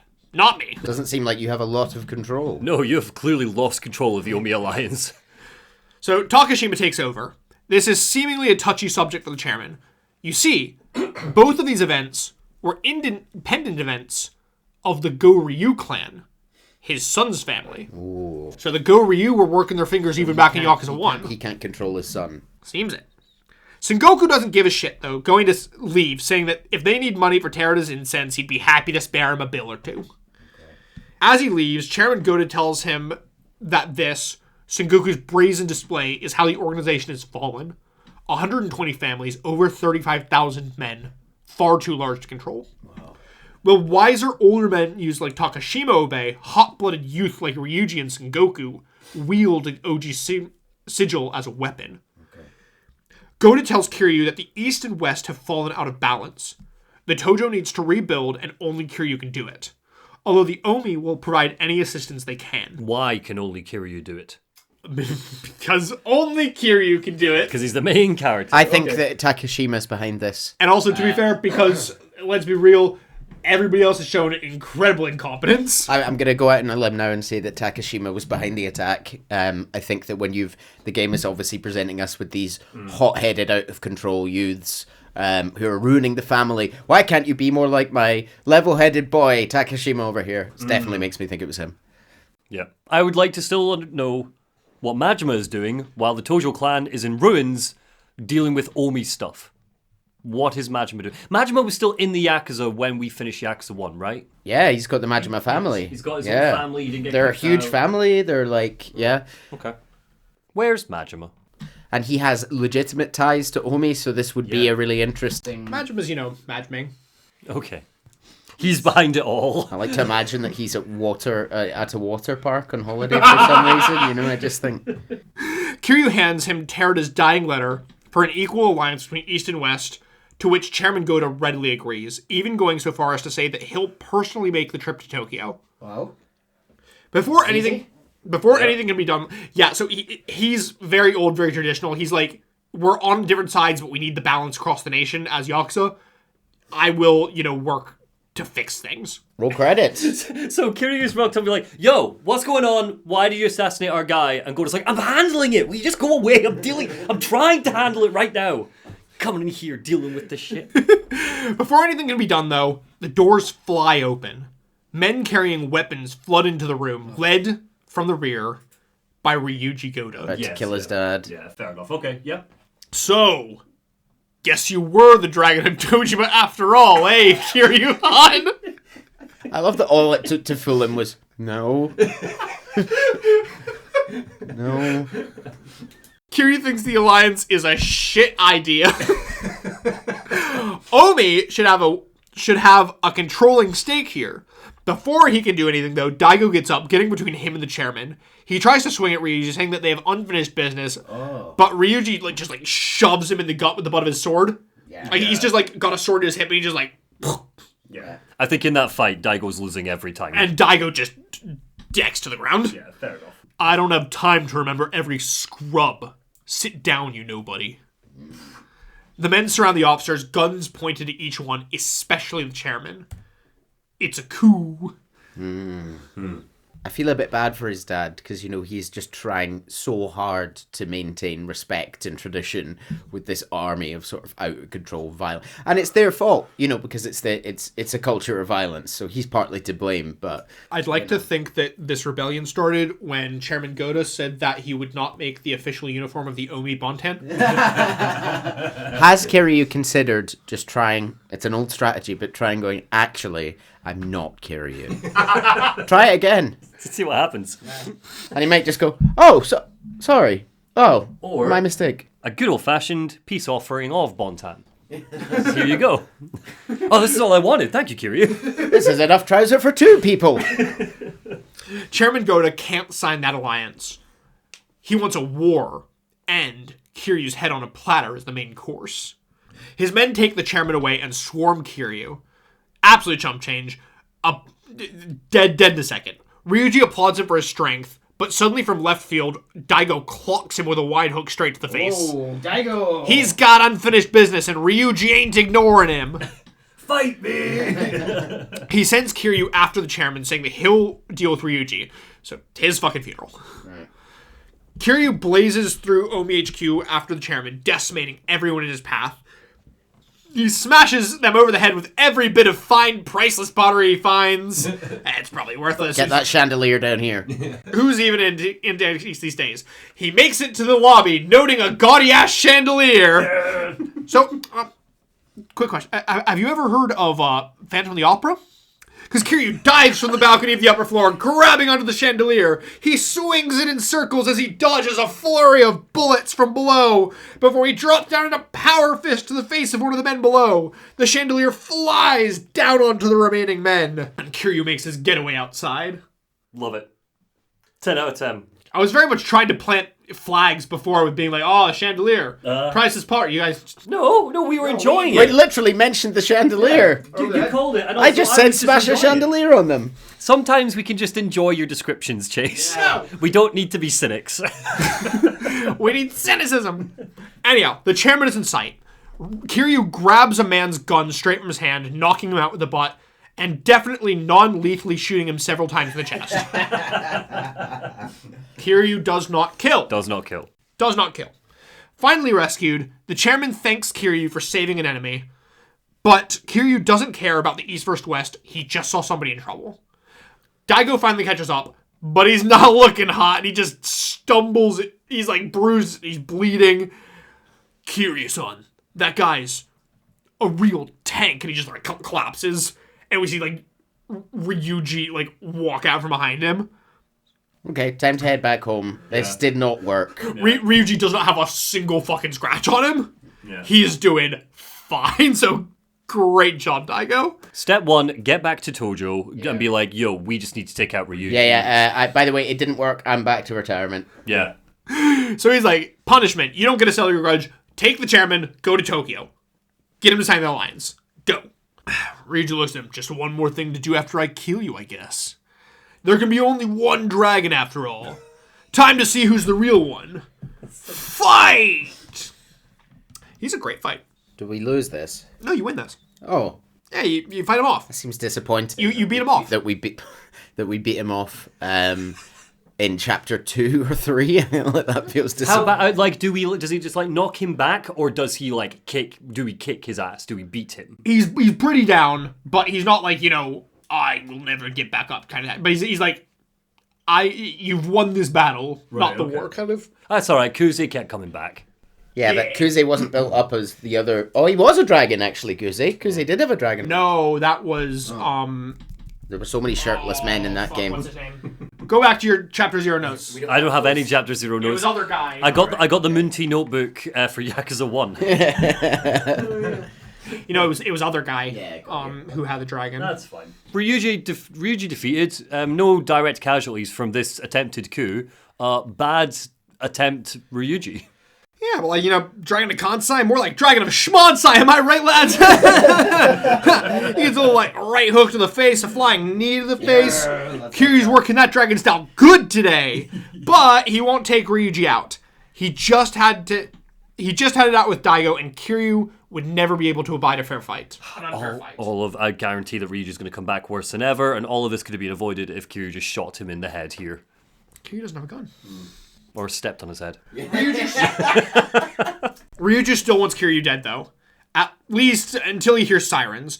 Ryuji runs back into Omi HQ as police cars surround the plaza. Kaoru gets out of the lead car, telling her officers to cuff everyone remaining. And why don't we start with this nice criminal here? She chucks a pair of cuffs on Kiryu. You're under arrest for assault. Chapter 4. The Four Kings of Omi. But there's 4 if we include Ryuji, I guess. Okay. Makoto Date walks through the halls of Tokyo Metropolitan Police HQ. Date! Cop friend, bad dad. Officers salute as he passes. He bumps into a woman, knocking the folder she's carrying onto the floor. They both stumble to pick them up, Date apologizing profusely, but he looks up and he sees her eyes like sparkling. I'm a huge fan of yours. What? A year ago, you ignored orders to follow your own lead. You're the one who busted Jingu's money laundering scheme. People still talk about the legendary detective Date. He tries to protest, saying that he didn't solve that case. He did not do much. He really didn't do anything. Besides, he's not even a detective anymore. People still died, Dad. Oh, right, okay. Oh yeah, she knows all that. After the incident, he quit the force. I heard he threw his badge at the chief and Thanks for popped the him exposition. right in the face. The exposition about my life. Suddenly, there's a voice from behind him. After all, who could forget this morning, Monty? You got us to order you something from McDonald's. You ate a bacon roll. We all remember it. Thank you. And nothing for Nubis. She didn't want anything. She's fine. Suddenly, there's a voice behind him. A legendary detective. A cop buddied up with the Yakuza. Made you famous, eh? It's our favorite old alley man! Oh. The woman snaps to attention. Inspector Kawara! Why does this... Is she like a fan of the police? Why does she know all the police? Big reveal here, though, that Ali Man is a cop. He's not just a cop, he's an inspector. We kind of would have... We could have guessed that, right? Like, he's chasing down the Yakuza. And also he looked like He saved a girl. So what's Ali Man's real name? Kawara. Kamara. I gotta say, we're looking at static images, but the difference in the facial modelling is stark. Oh, it is night and day. It's actually very good. I think the expressions are great. Especially in the cutscenes, the characters look fucking phenomenal in this engine. I believe that. They look so good in this engine. A lot of cop characters this game. Like a lot. Cop game! I've written down 5 of them so far. Kawara shoots her? No, he does not. Bang! I've had it! Of course! How could I forget you? You started your career in 1978. No more exposition! I know where you live, detective. That'll be funnier in a second. He shoos her off, telling her to pick better role models. Ones with discipline. Ooh. Killer Kawara. Date gives him only a side glance, asking why he's here. Seems that he's a detective with foreign affairs. Okay. A guy who put that many holes in people in foreign affairs sounds like a bad joke. He stops in front of Date. You make me sound like a monster. Besides, it's been years. Oh yeah? Well, I remember it like it was yesterday. Was watching some scumbags take a bullet really all that traumatic? Maybe. Not that it matters anyway. I don't figure we'll be seeing each other again. Date goes to walk off, but Kawara grabs him by the shoulder. Sorry to disappoint, but Pseudo called you here, right? Come on. He's waiting for us. They head to floor B3. Date commenting on how nothing but bad rumors spring up from down there. 3rd floor basement, archive room 13. The forbidden room of Tokyo PD. Right. The scandal graveyard. Okay. It's where all the body cams get switched off. All that footage. Is this like just, where cases go to die, effectively? Or is it stuff the police actively want to cover up about their activity? This is the cover-up place. Cool. Cool Not cool, but organization. interesting, yeah. They head inside where Pseudo is waiting for them at a small table with another man, the chief of Division 2 Foreign Affairs, Another one. Wataru Kurahashi Okay. Kurahashi. So he's big boss. of Division 2. Okay. So he's Kawara's boss. Cop boss. Cop boss. Cat boss. Okay, Kurahashi.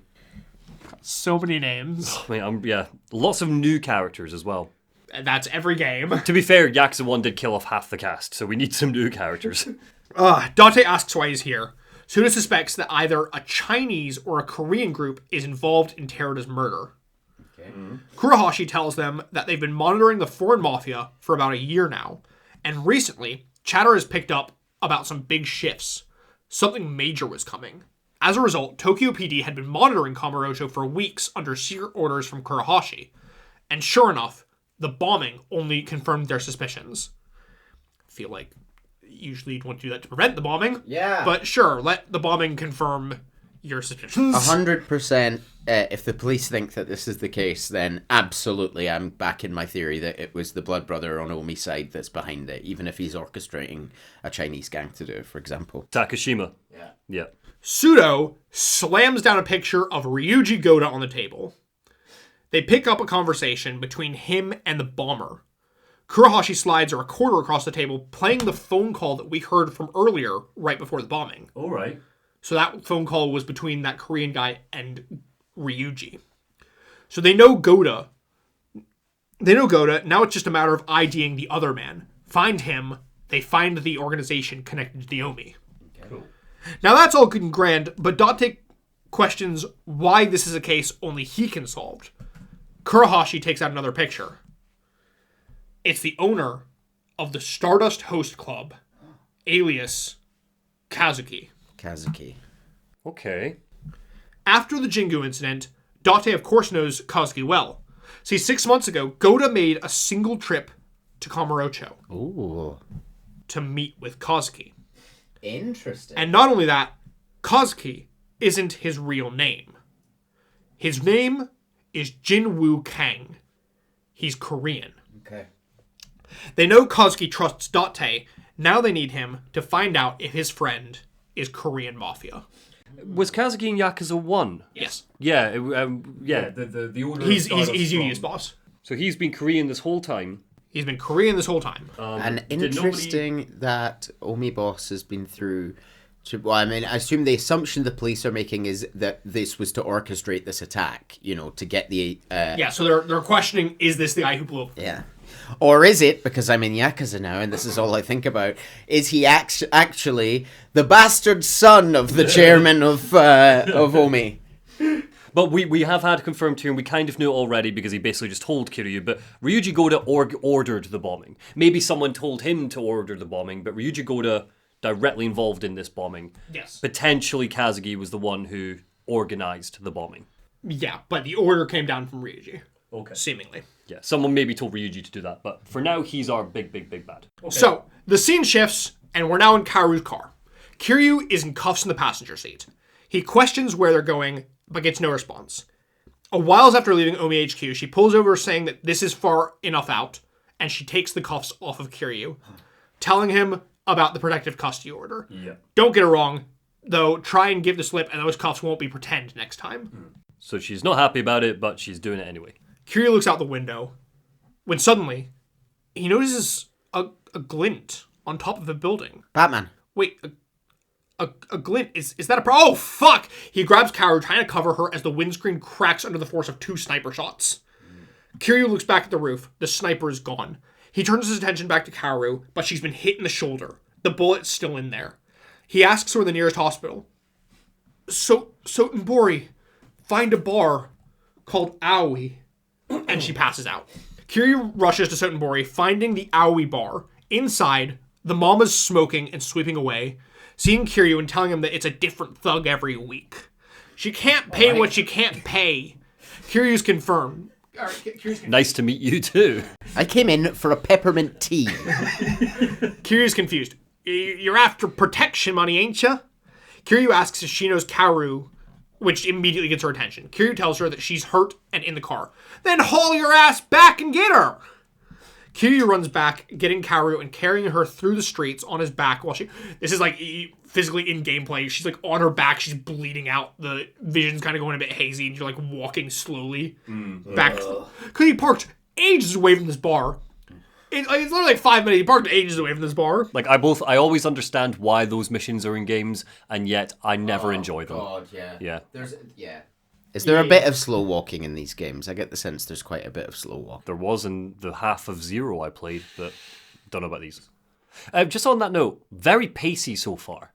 Like, what are we, chapter 4? Oh my god, so much happens in this game. Yeah. So much happens. This game never slows down. I appreciate it a lot. Again, just like Yakuza 1 felt quite pacey. There's very, maybe you've cut it, but there is very little of go here, person not here, go here, person not here, go here, beat up these goons, and they tell you that his best friend's mother's dad is over there. We're just getting started, Monty. Don't get ahead of yourself. Chapter 4, I'm just saying a lot has happened. Sorry, continue. Anyway, she gets Kaoru to the bar and leaves her with the mama. Kiryu leaves them to it, heading out for a bite to eat.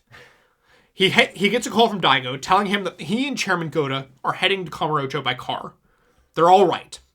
Kiryu grabs some bandages for the mama and heads back to Aoi to find Kaoru patched up and asleep on the bench. He sits down for a drink with the mama, who seems to go double on that name because she, in fact, is Kaoru's mother. Oh. Not by blood mind, but she raised her as if she were her own. Right. Oh, okay. Kaoru is an orphan. Yeah. Parents died not long after she was born. She's the baby. Yeah. They continue to chat, and we learn that before the bar, the mama worked at a hospital, explaining the medical knowledge. She asks how Kiryu knows Kaoru, a co-worker. Kiryu kind of side-skirts the question, saying that he's nothing so respectable. Kind of the opposite of the police, actually. If this is true, and Kaoru is the baby from the very, very beginning, that does mean that this is our third Yakuza game in a row where the co-female lead is like some mystery box that's going to become important to the plot later. Just notable, just think it's interesting. But if that's where we're going with this. Mama, that's probably enough chit-chat, comes Kaoru's voice, cutting off the mama before she can dig deeper. Kiryu turns to see Kaoru now kind of sitting upright and asks her if she's all right. Ain't got any reason to worry about me. Her ma scolds her, telling her that that's cold and to show some gratitude to the guy who carried her all the way here. I ain't so far gone to be saying thanks to a Yakuza. Why has she gone southern? I don't know, you were kind of in New York for a lot of the people in this. Kaoru's gone southern now. I like it, I like southern, yeah. To be fair, she speaks definitely with one of the heaviest accents. Like, all of the Konsai folk speak with a very noticeable... When it's localized to English, it comes across a bit hillbilly-esque. Right. I don't think that Konsai dialect Japanese is inherently hillbilly. I really appreciate that they've decided that Sotenbori has, or Konsai region has, a different accent in the game. Like, I just think that's really good. Well, I mean, that's real life. Oh, well, exactly, but it's like, they wouldn't have to do that. They've localized it really well. Yeah, they could have just done the... Christ, I mean, I've been dealing with Hellblade and stuff recently, looking at accents and dialects and things, and like games in America where it's just like just generic American sound, or games in the UK where it's like just generic English sound. I just always appreciate when there's dialects and accents. Yeah. Continue. Very cool. So the mama fully ignores the Yakuza comment, continuing to scold Kaoru, but Kiryu cuts her off, saying that if she has this much fire in her, she's gonna be fine. He makes a comment that he's surprised Ryuji managed to put out a hit so fast. Kaoru looks at the bullet. This isn't Ryuji Goda's style. They muscle straight to their enemies and put them down, sweet and simple. They wouldn't bother with a hidden sniper. She looks at the bullet again, saying that it was a real pro. The bullet's smaller than a standard rifle round. He may not have been shooting to kill. Kiryu, whose name are you looking for? Neil is looking through my notes with names on it, searching for something. If you're looking for the Omi lieutenants, they're here. Takashima ordered the sniper hit. Yeah, that's exactly where my mind went. Very focused on Takashima. Sure. We'll get him. Gonna get this asshole. I just hope that it is, if there is a twist in this game, which there doesn't have to be so far, it's just more the identity of the baby right now. But if there is a twist in the game, I just hope that it is an actual twist and not what Yakuza 1 did, which was the 11th hour new character was the big bad all along, which was the only thing in that game that I don't think we massively cared for. That and the way Yumi was handled, but that's different. So, yeah, the sniper, probably not shooting to kill. All appearances. Kiryu gets up to go and find out who the fuck tried to shoot him. And Kaoru is seemingly immediately on board and tells him to take the bullet to the mahjong parlor in Shofukucho. An info dealer, Kiryu asks, look for the guy in the padded vest at the table with 3 people. You ask, what's the rate? Then he'll ask what you usually pay for. You reply with, it's your call, and then he'll give you some crazy rate. Accept it. Got it. Kiryu takes the bullet and goes to head, Kaoru giving him one final warning that Osaka PD are watching. Don't even think about skipping town, or your cute little ass will be in jail. Okay.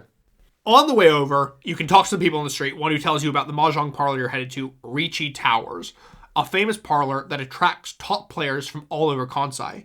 Even the 4 gods of the underworld supposedly frequent it. Not that they've ever lost. Anyway, the place is invite only, keeps the newbies out. But word is, there's some shady business behind the scenes as well. Kiryu makes it to the door, but is brushed off by the bouncer. Tonight's tournament is invite only. He leaves, a man coming up to him, talking about how snobby they are. What, you gotta be as good as Jonka just to get in? Jonka? You don't know Jonka? Any mahjong player knows his soul would about piss his pants here in the name. Come on, Neil. Why don't you know Jonka? I'm more into bowling. Apparently, the top 3 dogs in Underworld Mahjong are Jonka, Jonko, and Jongen. Right. But Jonka quit and now wastes away in an arcade. Are you just introducing a mahjong minigame here? I shockingly am. I mean, you can go there to play Mahjong after, figures. but this is main story. Okay, no, that's fine. Yeah, continue. Got addicted to those UFO catcher games. Sad, sad story. Lucky for us, Kiryu is the god of UFO catcher, and he finds Jonka at the arcade. He wants a red kitty cat. Right. It's probably healthier to be addicted to arcade games than high-stakes gambling.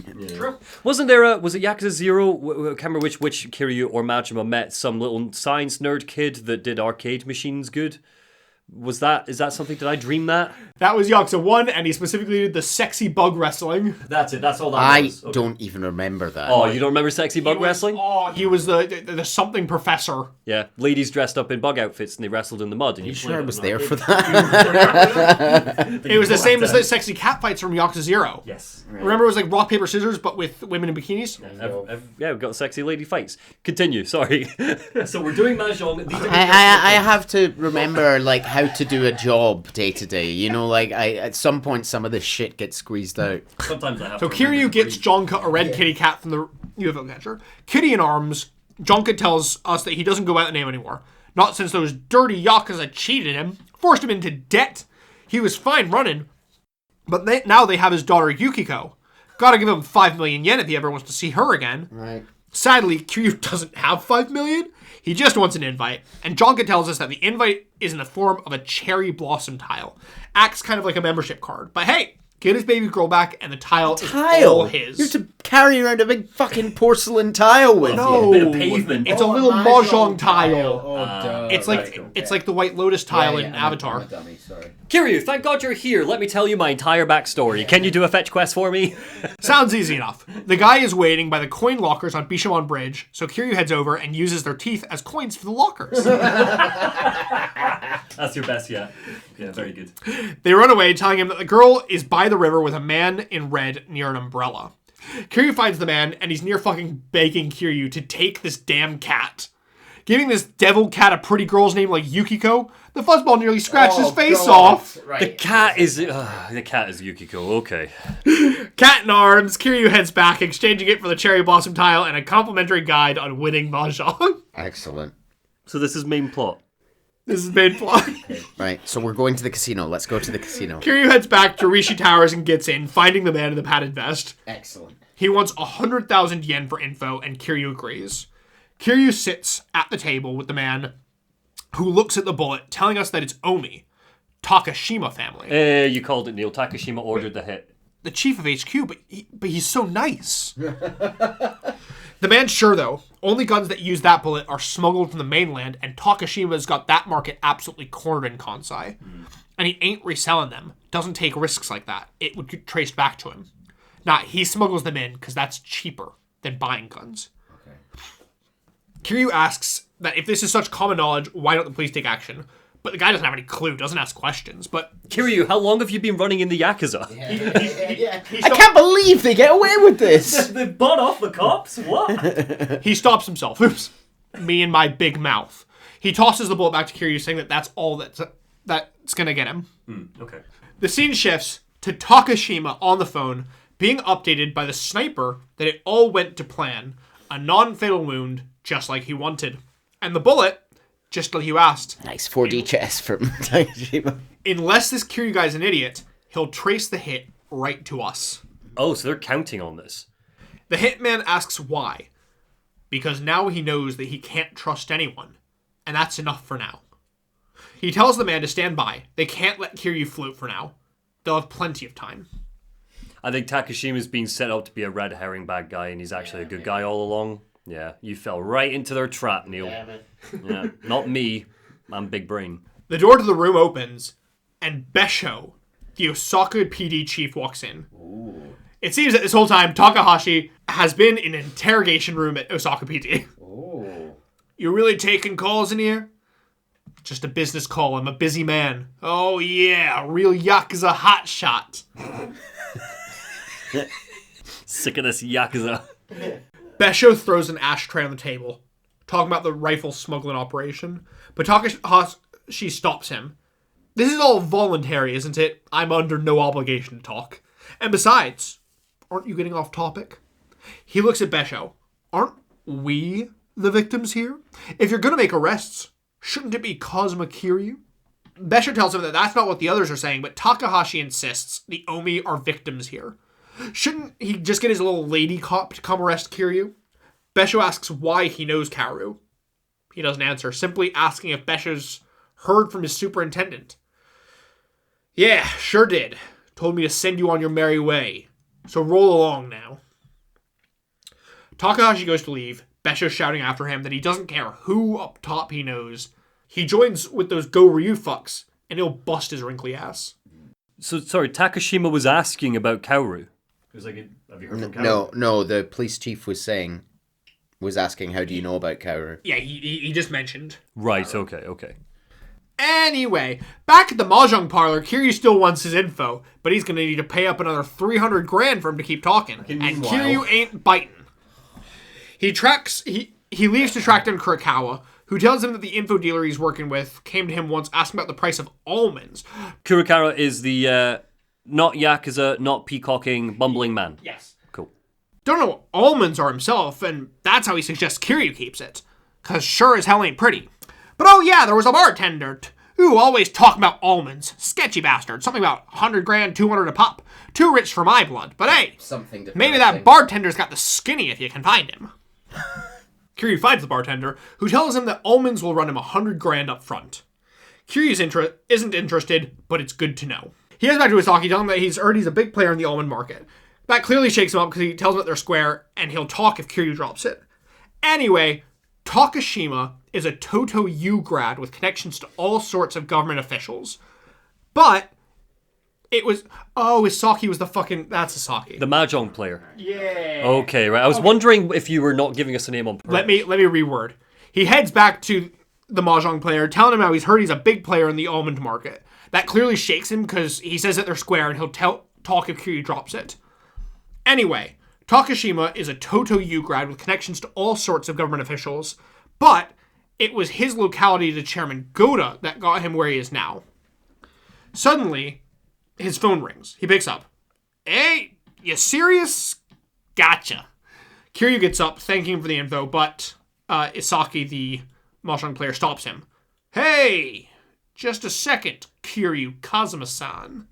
Kiryu asks how he knows his name, and he grins. Buddy, you just turned into 100 million yen. Huh. It's a bounty, man. Nothing personal. Everyone in the parlor gets up, surrounding Kiryu. But lucky for, Kiryu, Mahjong tables are nice and heavy. Perfect for crushing some squishy little skulls. Kiryu grabs Sasaki by the throat from the floor, lifting him into the air, demanding to know who put the hit out. But he doesn't know, so Kiryu slams his face into the Mahjong board.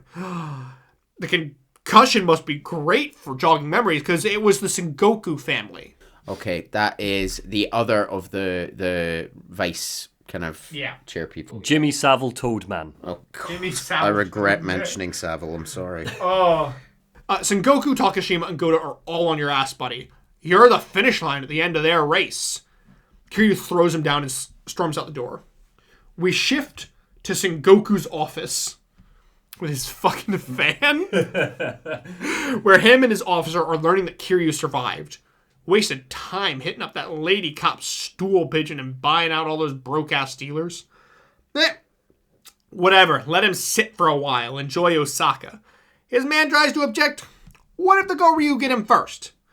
What can that man baby actually do? Kid'll probably pick a fight head on and land his ass in jail. Meanwhile, Kiryu's probably gonna hightail it back to Kamurocho. And Bitch Boy's gonna give chase before that. Okay, so he's talking about who? Who's Bitch Boy? Kiryu? No. That's Goda. Goda, okay. Yes, because Sengoku doesn't like Goda. Yeah. So he snaps his fan shut, signaling some of his men who bring a massive chest to the table, opening it to show it's full of bills. Here's a cool bill. Make it rain in Kamurocho. Kiryu heads back to Aoi, finding the door ajar and hearing shouting between Sayama and the mama. He stays outside, listening to the mama shouting how Kaoru can't keep doing this. She's so stubborn. Kaoru shouts back that she only does it because Ma won't talk. She tries to protest, told her loaded time that has nothing to do with the Yakuza. Then tell me, who are my real parents? Baby. The mama doesn't talk. She's the baby. The mama doesn't talk. They're going in circles. She says that she's going to keep following Kiryu because he's Tojo. He's her way closer, shocking the mama. Whatever happened, she'll be close enough to dig it up. Kaoru, are you really? Kaoru finally walks in, breaking the conversation, asking the mama for a glass of water. As she goes to get it, Kaoru's phone rings. She picks up, quickly handing it to Kiryu. It's Chief Besho for him. Kiryu picks up, Besho telling him that he hopes he's sitting down. Daigo and Goto were kidnapped. God fucking damn it, Daigo, you had one fucking job. Police tried to chase, but they got away in a blaze of machine gun fire. They weren't Goryu, though, not speaking Japanese. Kiryu doesn't know who it could be, so Besho suggests that he head back to Kamurocho. The getaway car had Kamurocho plates. Kiryu thanks him, Besho reminding him that Sayama and Osaka BD have him by the short and curlies. Mm-hmm. I hate that word. Yeah, it's pretty terrible, isn't it? Well, the short and curlies. Yeah. Got him by the pubes. Oh, gross, yeah. It's Kazuki. Kazuki has Daigo because Kazuki is in Kamurocho with Stardust, and we learned that Kazuki is Korean. And has clearly taken some instruction from Omi. Yeah. So Kazuki has Daigo is my running theory. / is the bastard son of Takashima or Godu or Sengoku. Yeah. Kiryu hangs up, telling Kaoru that he's going to Kamurocho. It's outside Osaka's jurisdiction. She doesn't have to come. But like hell she doesn't have to come. Jurisdiction went out the window the second they handed him off to her. She grabs her phone, running out the door. Have it your way. Chapter 5. Hidden Past. Ooh. Very revealing title in it.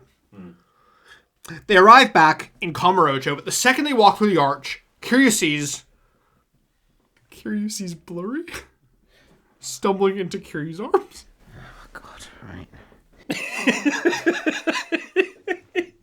Okay. Why are we in a fight with past you? Redo. They arrive back in Kamurocho, but the second they walk through the arch, Kaoru begins to see Blurry. She stumbles into Kiryu's arms. He puts a hand on her head, and she's running a fever. He picks her up, her begging him to put her down. This is embarrassing. He takes her to a dark building. Busting Jesus. What's the phraseology here? I know. He takes her to a dark building, busting down the door with his foot, dust swirling into the air as he does. He lays her down on a bench, and she asks where they are. Just an old bar I used to unwind at. Oh. He tells her not to push herself so hard so soon, going to turn on the lights, allowing us to recognize the bar Serena. Hey, Kaoru, do you like karaoke? Kiryu's phone rings, and it's Kashiwagi! He's heard crazy reports from Konsai. Kiryu tells him about Daigo and Chairman Goda, saying that he'll come to Okio HQ to fill him in. Kashiwagi tells him that he'll round up the officers because they'll want to hear this. I'm shocked that Kashiwagi's still alive, by the way, 3 games in. Feels like a character that would have been killed off ages ago. They had to have someone left alive to do this job. Kiryu goes to catch a cab, his phone ringing again. It's Daigo. But his voice isn't long as somebody takes the phone from him. Kiryu demands to know who it is. You'll find out soon enough. The voice tells Kiryu to meet him at 1 a.m. tomorrow night at the Amano building if he wants Daigo to live. Okay. Sounds like something the officers might also want to know. Kiryu takes the cab over to Tojo HQ where he catches everyone up on the coup and Ryuji's desired war as well as to the phone call. Dojima tries to tell him that it's a trap, which, no shit.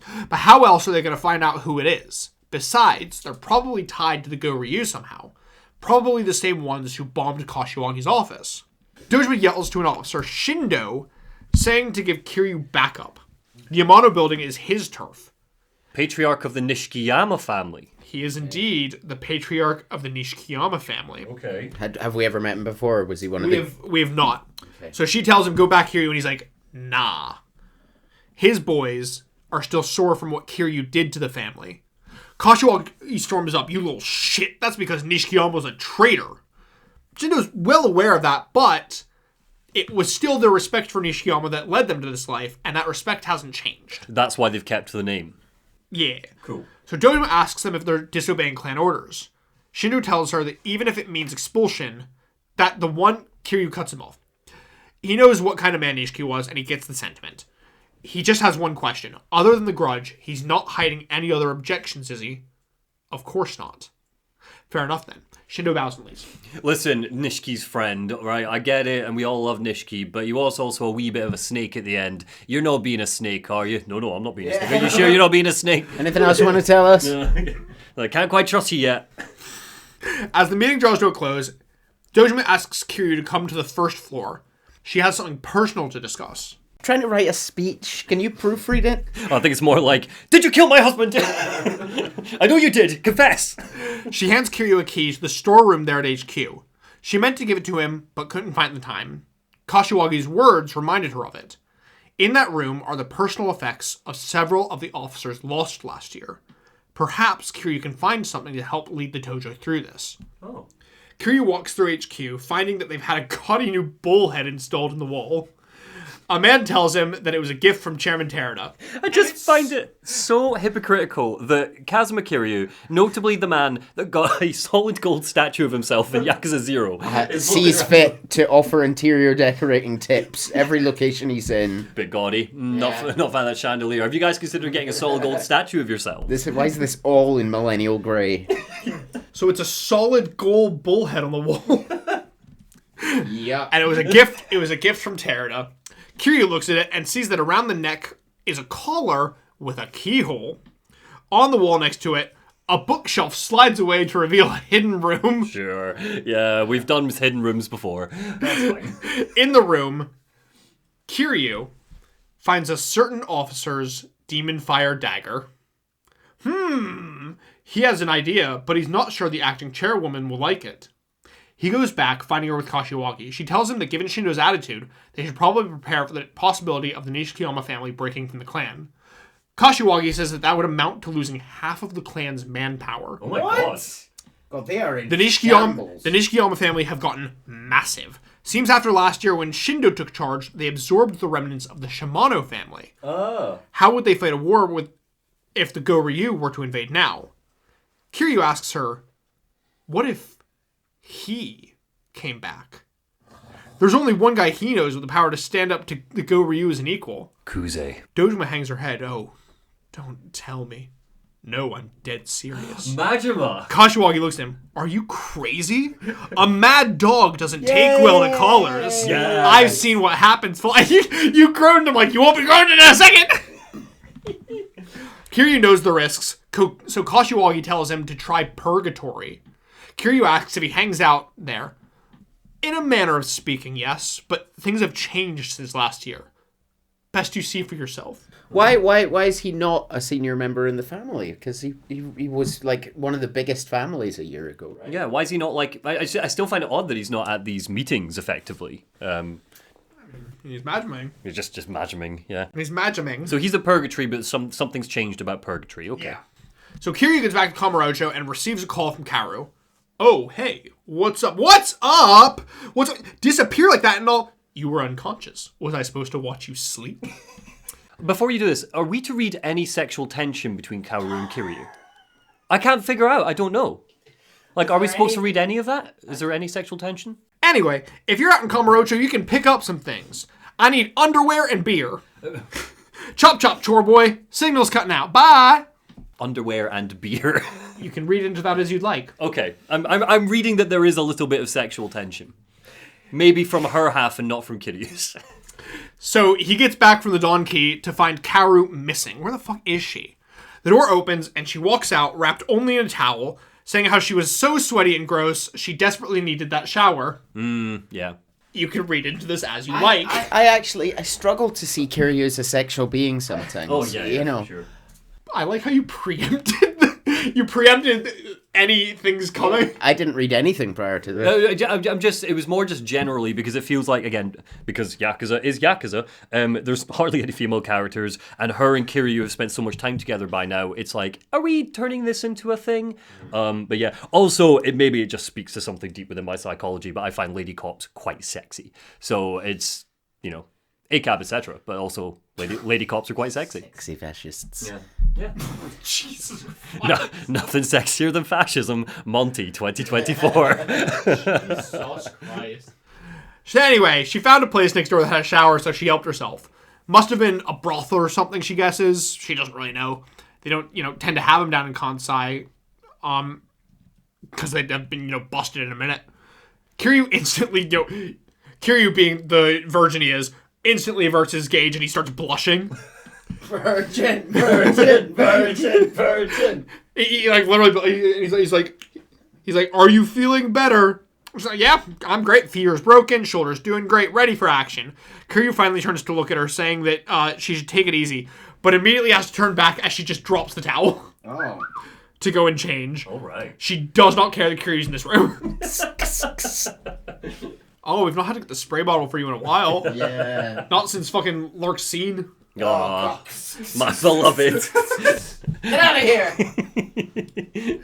Oh. We don't want to be around you while you're worked up. Wonder what she's doing now. Forget a Cult of Neil t-shirt. We need a Monty Xander spray bottle. A branded spray bottle with my face on it. Your face with just Kaoru on one side and Lurk's scene on the other. And the subtitle, fascists are sexy. Yeah. Cool, okay. I have a request for this game that I'm waiting for it to happen. Well, Kaoru is the Yakuza Huntress, and I'm yet to actually see her do any Yakuza hunting. Well, that was the first scene. It was literally the first thing she did. She did a bit of interrogating. It wasn't really... arrested that guy. And she provoked him into attacking a police officer so she could get him on another charge. It's not really hunting, though, is it? Well, sure, but I mean, I don't think she's going to be out there with a knife. It's hunting in the police sense. Yeah. I would like her to come up with like a good idea or something before the game is over. That's all. Anyway, Kiryu lights up a cigarette, telling her that he knows that she's with him to dig up Tojo history, not that he meant to eavesdrop. She grabs a beer and sits next to him sighing, asking if he knew, then why did he let her follow? It's a Tojo issue. I can't help but be curious. Will you tell me what it is? She tells her that it was her parents. The mama had always told her that they died of illness, but she could never help the feeling that she was hiding something. One day, she heard her shouting on the phone. The Tojo clan's what made Kaoru's life a living hell. That was 10 years ago. She was sure the mom was talking to somebody who knew of her past, but she refused to ever speak of the moment again, saying, knowing won't make you happier. Kaoru asks if it could be a misunderstanding, but no, Kaoru knows her too well. She's hiding something. But it was killing her to keep asking, so she joined the force to find out something. He tells her that he can sympathize. He had a secret too that when he learned only brought him pain. She looks at him, saying that it's spoken like a man who truly knows his past. And the conversation ends. So both of them are inadvertently talking about the same thing, which is that Kazuma Kiryu killed Kiryu's parents, we know that for a fact, and probably killed her parents. That's what I think is Not Kazuma Kiryu. Sorry, no, just Kazuma Shintaro. Kazuma, yeah. Kazuma killed both of their parents is my running theory. Kazuma versus Kazuma. I still think there's a secret we've got 10 games. There's no way there's not a secret Kiryu parent that comes out of the fucking woodwork at some point. I think we're too early for that. Yeah, no, not now. I mean, in 10 games, Yeah. we've got so much space to fill. That feels like a we've run out of ideas moment. Yeah, we'll see. I'm waiting for a secret brother. That's what I'm waiting for. Oh, for sure. Orphans? Oh, yeah, come on. Kaoru finishes getting changed, and they head off to Purgatory. On the way, though, they're stopped by a bunch of Yakuza telling them that the road's closed. Kiryu doesn't have any time for any of these, so he pantses them all and makes them cry to their mama. Sure. As they all lie heaving on the floor, a man comes up, apologizing for his men. This is Gondawara, the patriarch Burly man. of the Gondawara family. Right? He doesn't get a cutscene. He's just says burly man on his dialogue box. He's real jovial, and he invites Kiryu to come join him at his favorite club, his treat, to make up for any wrongdoings that his men caused. Right. He tells him that the girls are something else, he'll tell you. The place is a paradise. Kiryu just needs to relax and let his worries melt away. Positive masculinity, baby. Here we go. Kiryu walks in, and a kind woman smiles and comes up to him. Hey there, baby. The name's Machiko. Now, can this big boy tell me his name? Kiryu? No, that's much too old. You're Kazkun here. By the way, do you prefer breasts or the milk bottle? Ugh. Kiryu looks, milk, I guess? She goes, damn, mister, you're kind of kinky, ain't you? But don't worry. Just sit back and trust Mommy Machiko, and everything will turn out just fine, I promise. And if it wasn't there goes the advertising for the video for sure. Now, I've got a warm bottle, a fresh diaper, and even a potty. Oh, and do you have a food preference? No. Kiryu looks around the room, seeing the numerous cribs and diapers and other baby paraphernalia, and asks if they've got a baby there. Well, of course we do, silly. And he's right in front of me. Hang on, it was Gondawara. Is that how you say it? Yeah. Ambitious of him to meet a new friend and think, you know what? I bet my friend has the exact same baby kink as me. Time to go to my favorite club. Kiryu backs away. Does that work typically for you? Never. Kiryu backs away, but accidentally bumps into a wall, which falls over to reveal a nursery. Gondawara and all of his men are there in nothing but diapers. They're being nursed by the daycare attendants, rolling around and playing to the joy of their hearts. I'm glad they're happy. But, again, this is... Baby daycare! I'd like to remind everybody that I opened this episode by announcing that I'm soon to be a dad. This is so disturbing. You're gonna wear a diaper in solidarity with a child. So what do they do here? Do they just go like mama baba and... Oh, literally, they are all sat there going like... And they like sat there like arms in the air, just flailing their arms, and they roll around and they're pottying themselves, and the... Let's just be careful what questions we ask The here. nursery attendants are like playing with them all. Yeah, any trace of monetization trying to cling to here. So the women, what, feed them with bottles and Yeah, stuff? you know, like a... yeah. Which would imply that some of these women have to be pregnant if it's with breasts. Not necessarily, but... Unless they're taking weird hormone stuff like in The Boys. Oh my god, I don't like this. Is this a side quest? This is a fan favorite side quest. Oh. This is one of the most famous Yakuza side quests. Look, I am glad you kept it, but also very upset. Yeah, okay. Notably, Kazuma Kiryu in a gold suit here for this player. Oh yeah, ignore that's a post game thing. Talked about sort of subtext and not reading into things in the Yakuza universe. Is the game making a point about these very violent, manly men, and this being their ultimate desire at the core of their being? Sure. What is Kiryu's response? Because like, there's Oh, no way around Kiryu's this. horrified. Yeah. Kiryu is absolutely... Kiryu is once gone. Is this a mini game? No, it is not. No. It's just a side quest. Oh. Okay. Yeah. Next. So, it goes back to Gondawara, and he sees Kiryu. He's like sat there going woo woo woo woo, and he sees Kiryu, and he pulls out his pacifier and he goes, "Well, enjoying yourself, ain't this the life? Don't all your worries just melt away in here?" The nursery attendant scolds him. "Susumu-chan, no taking your binky out." He puts it back in. Oh my god. Kiryu goes to leave, but that pisses Gondawara off. Oh god! Leave me alone. Don't leave! Get your diaper on! Trying to turn down a man's earnest hospitality? Come on, boys. Let's pacify this bitch.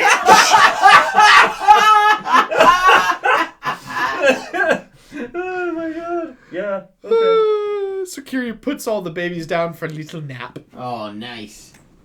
Oh, he leaves and he finds Gondowara's men outside, who thank them for freeing them from this nightmare. They never wanted to be part of their boss's fetish, but when the boss says put on a diaper, you just go with it. Oh. Gondowara makes Majima seem sane. Yeah. I'm now. Gondowara's gotten to the bottom tier of Yakuza. If I was a goon, he's the one I'd want to work for least. Oh. One of them's like, I never wanted part of this fetish, I just wanted to be domed. Okay, next. Anyway, back on track. So they're heading to Purgatory, and they go to the Champions Circle and went, wait, that's a familiar looking face. Wait a second. Okay. Shinji? Ain't he dead? Yeah. And wait, who's that roguishly handsome but slightly past his prime and out of shape legend behind him? Is that the Dragon of Dojima himself? We're looking at folks. Shinji? Some people dressed up as Shinji and Kiryu. They're cosplaying as the... Why? Because they're running shakedowns on some local bar owners, scaring them with the Dragon of Dojima name in order to get money. We beat them up, right? Like, that is his dead friend being paraded around there. They take the money. They take the money and they go to walk away. And they kind of like bump into Kiryu and seemingly just do not at all recognize him, despite the fact that he is wearing the same suit, has the same hair, is 100 times more buff than this guy. Makes sense. Luckily, Dragon of Dojima here he's feeling generous, so he's gonna let Kiryu off with a little warning. Kiryu, of course, sees this as like the fuck and stalks them. Finding them again behind the Millennium Tower, where they're trying to shake down a bar owner. And they go up to him for like trying to, get in their way. And they're like, "Do you even know who this broad man is? That's the Dragon of fucking Dojima, mate. Beware." Kiryu goes up telling Kiryu that they should settle his peers peacefully. Kiryu tries to punch him in the face, but, unluckily for him, Kiryu's face is, made of solid concussions and just does not flinch. Yeah. So fake Kiryu punches real Kiryu. And he just doesn't move, and Kiryu just, reaches up and slowly removes his fist from the face. But apparently I didn't finish even fucking writing this! Oh, God. Oh, no, so you beat the shit out of them. Good. They hear that it's Kiryu, and he's like, "Don't do that again." And he walks off. Fair enough. Yeah, but They got off very light. This seems like one of the most... They're lucky it was Kiryu that caught them. If anyone else had caught them, they'd be dead. Yeah. Kiryu is seemingly very unbothered by them parading dead Shinji around, and a lot more about, "Hi, don't use my name." The thing I do like about Kiryu is he's less prideful than almost every other character. He's not got the sort of same level of self-obsession. I think it's because he's prideful, but he doesn't have the insecurity. Yeah, He's secured his pride. Yeah. Yeah. But, so, they finally make it to Purgatory, where Kiryu finds his old pal Tamura. Remember the reporter informant from Yakuza 1? No, but I'll take your word for it. He was the one who faked his death to go work for the florist. Yeah, got you. The florist was the big information. The florist, I remember, yeah. Yeah, so they have a brief reunion, and he tells Kiryu that he's still in the business over by Theater Square if he needs anything. They head through the old public bathroom, but upon walking through the door, they're surprised to see the homeless encampment's gone. Sorry, Chase. I realise I've written down Gondowara and written down details about it. He's not coming back, is he? Can I score him out? He's not coming back in this game. Right, well, I'm scoring him out anyway. Oh, no, actually, no, I'm just going to write Googa Gaga next to him. So the homeless encampment is gone. Yeah, the homeless encampment's gone. In the last game, they had sort of built defensive walls around the park, and it was... Yeah, so the walls are all still there, Yeah. but the homeless encampment itself is gone. Right. Oh, good. I'll choose to see this positively and imagine that the city has housed everyone through very easily achievable social In its In place 6 months. policies. is a construction site. Oh, no. Right. Workers in yellow hard hats are milling all about the place. Maybe it's social housing. Yeah. Luckily, they very quickly run into a familiar face. It's Gary Buster Holmes! Oh, I remember him. Yeah. We love Gary Buster Holmes. Not everything has changed then. So he tells Kiryu that the boss is waiting in the back downstairs. They head down to the red-lit streets of Kamurocho's secret underground pleasure district, Purgatory. Kaoru is obviously shocked by what she's seeing, because this would never fucking slide in Sotenbori. And she's like, what the sweet fuck is this? In Sotenbori, we hide all our pleasure districts under the river. You need to take a secret boat elevator to get down there. You know, for the underwater gladiator arena. They head to the back, to the palace of the Master of Purgatory. The gate guard is thrilled to see Kiryu, asking about his lady friend. His what? Kaoru barks from behind. They enter the main hall, Kiryu drawing the demon fire dagger from its sheath. It's Kiryu. Anyone home? I know you're here. Show yourself. He throws the dagger, embedding it into marble floor. Just like slaps it down. We're supposed to understand, I guess, that dagger belonged to Majima. That's because he saw It's Majima's. It's Majima's. It's like the one that he has been. I don't think we can. I don't think we can. No, we know that he waved around sharp blades. We just didn't know he had an iconic. Oh dagger. yeah, no, he has an iconic dagger. Cool. Okay.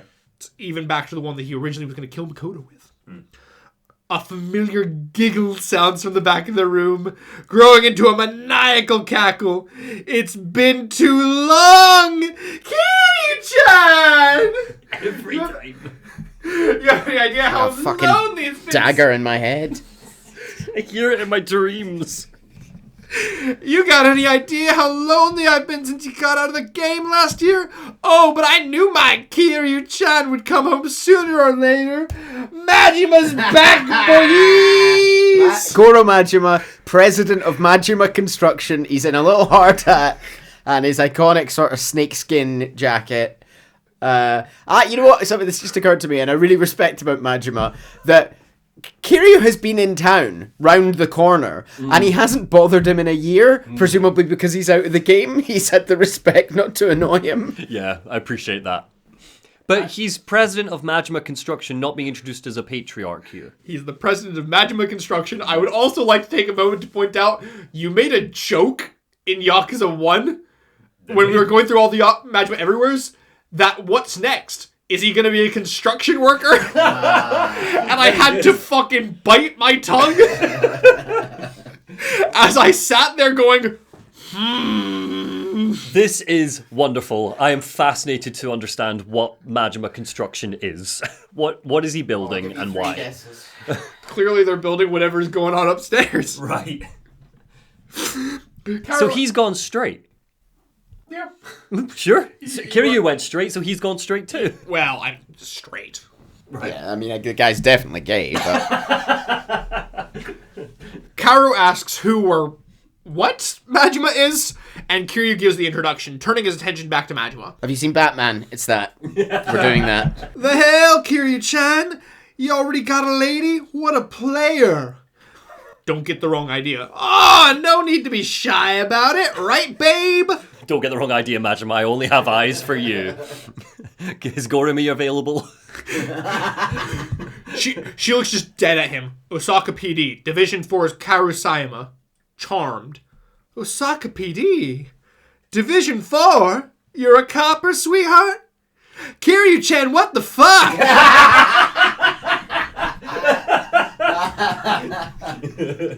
Kiryu swiftly moves the conversation along, asking what the fuck Majima's doing down here. Seems that the florist has vacated, and he's now back to working for the cops.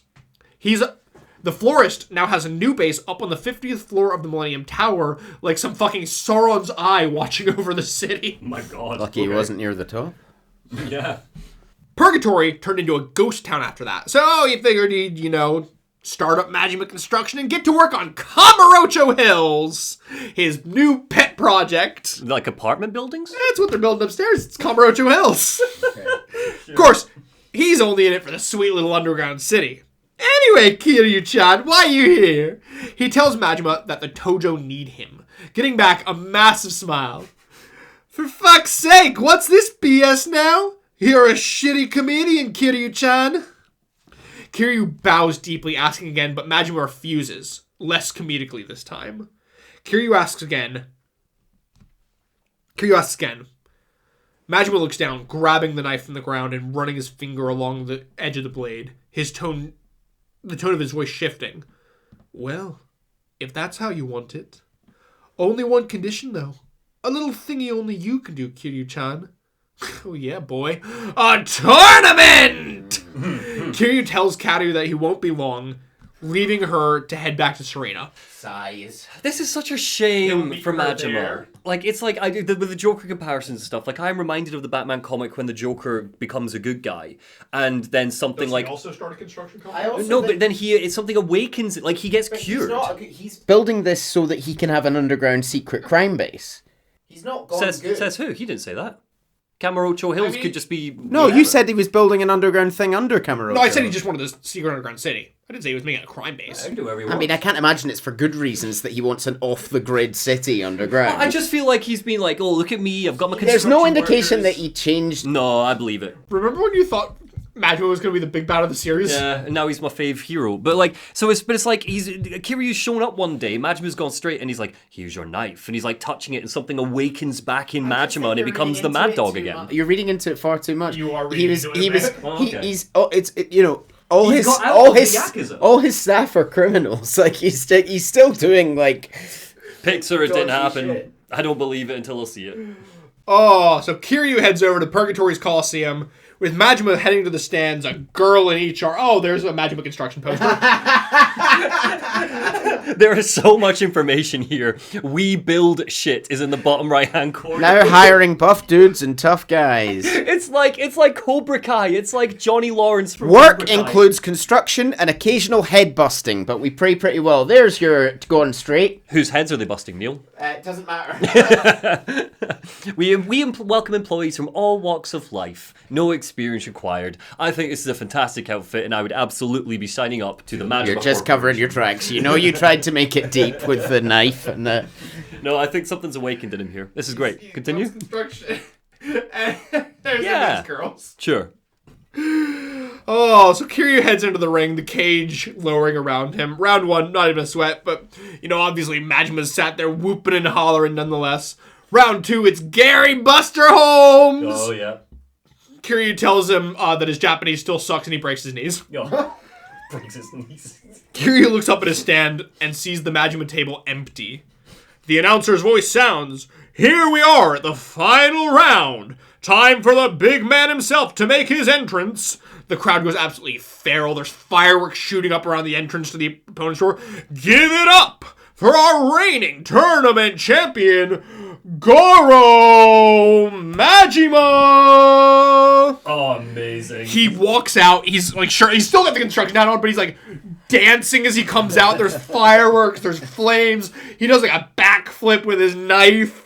The pyrotechnics. And the announcer is saying, "Look at that chilling entrance. Half performance art, half raw power." Oh. Majima, before he can even get into the ring, just sprints straight at Kiryu, knife at the ready. Kiryu kicks Majima, like knee slides under him. And we just get the perfect back to form for Majima. He's spinning around. He's a tornado of blades. Shouldn't have given them that knife. He tries throwing a spinning kick, and Kiryu punches back as Majima throws his knife into the air. It's arcing above them. He catches it, swinging at Kiryu's face, but Kiryu leans back, dodging it, sending his fist hurling within an inch of Majima's nose. This is their sex. It is. Majima runs at him, going for the punch, but Kiryu gets down, feeling the heat and sending his fist deep into Majima's gut. Got there just before Chase made it clear. He stands frozen, looking at Kiryu and sputtering blood before he falls to his side, done. Majima looks up at Kiryu from the ground, eyes sparkling. Now that's the Kiryu-chan I know, still a goddamn tough customer.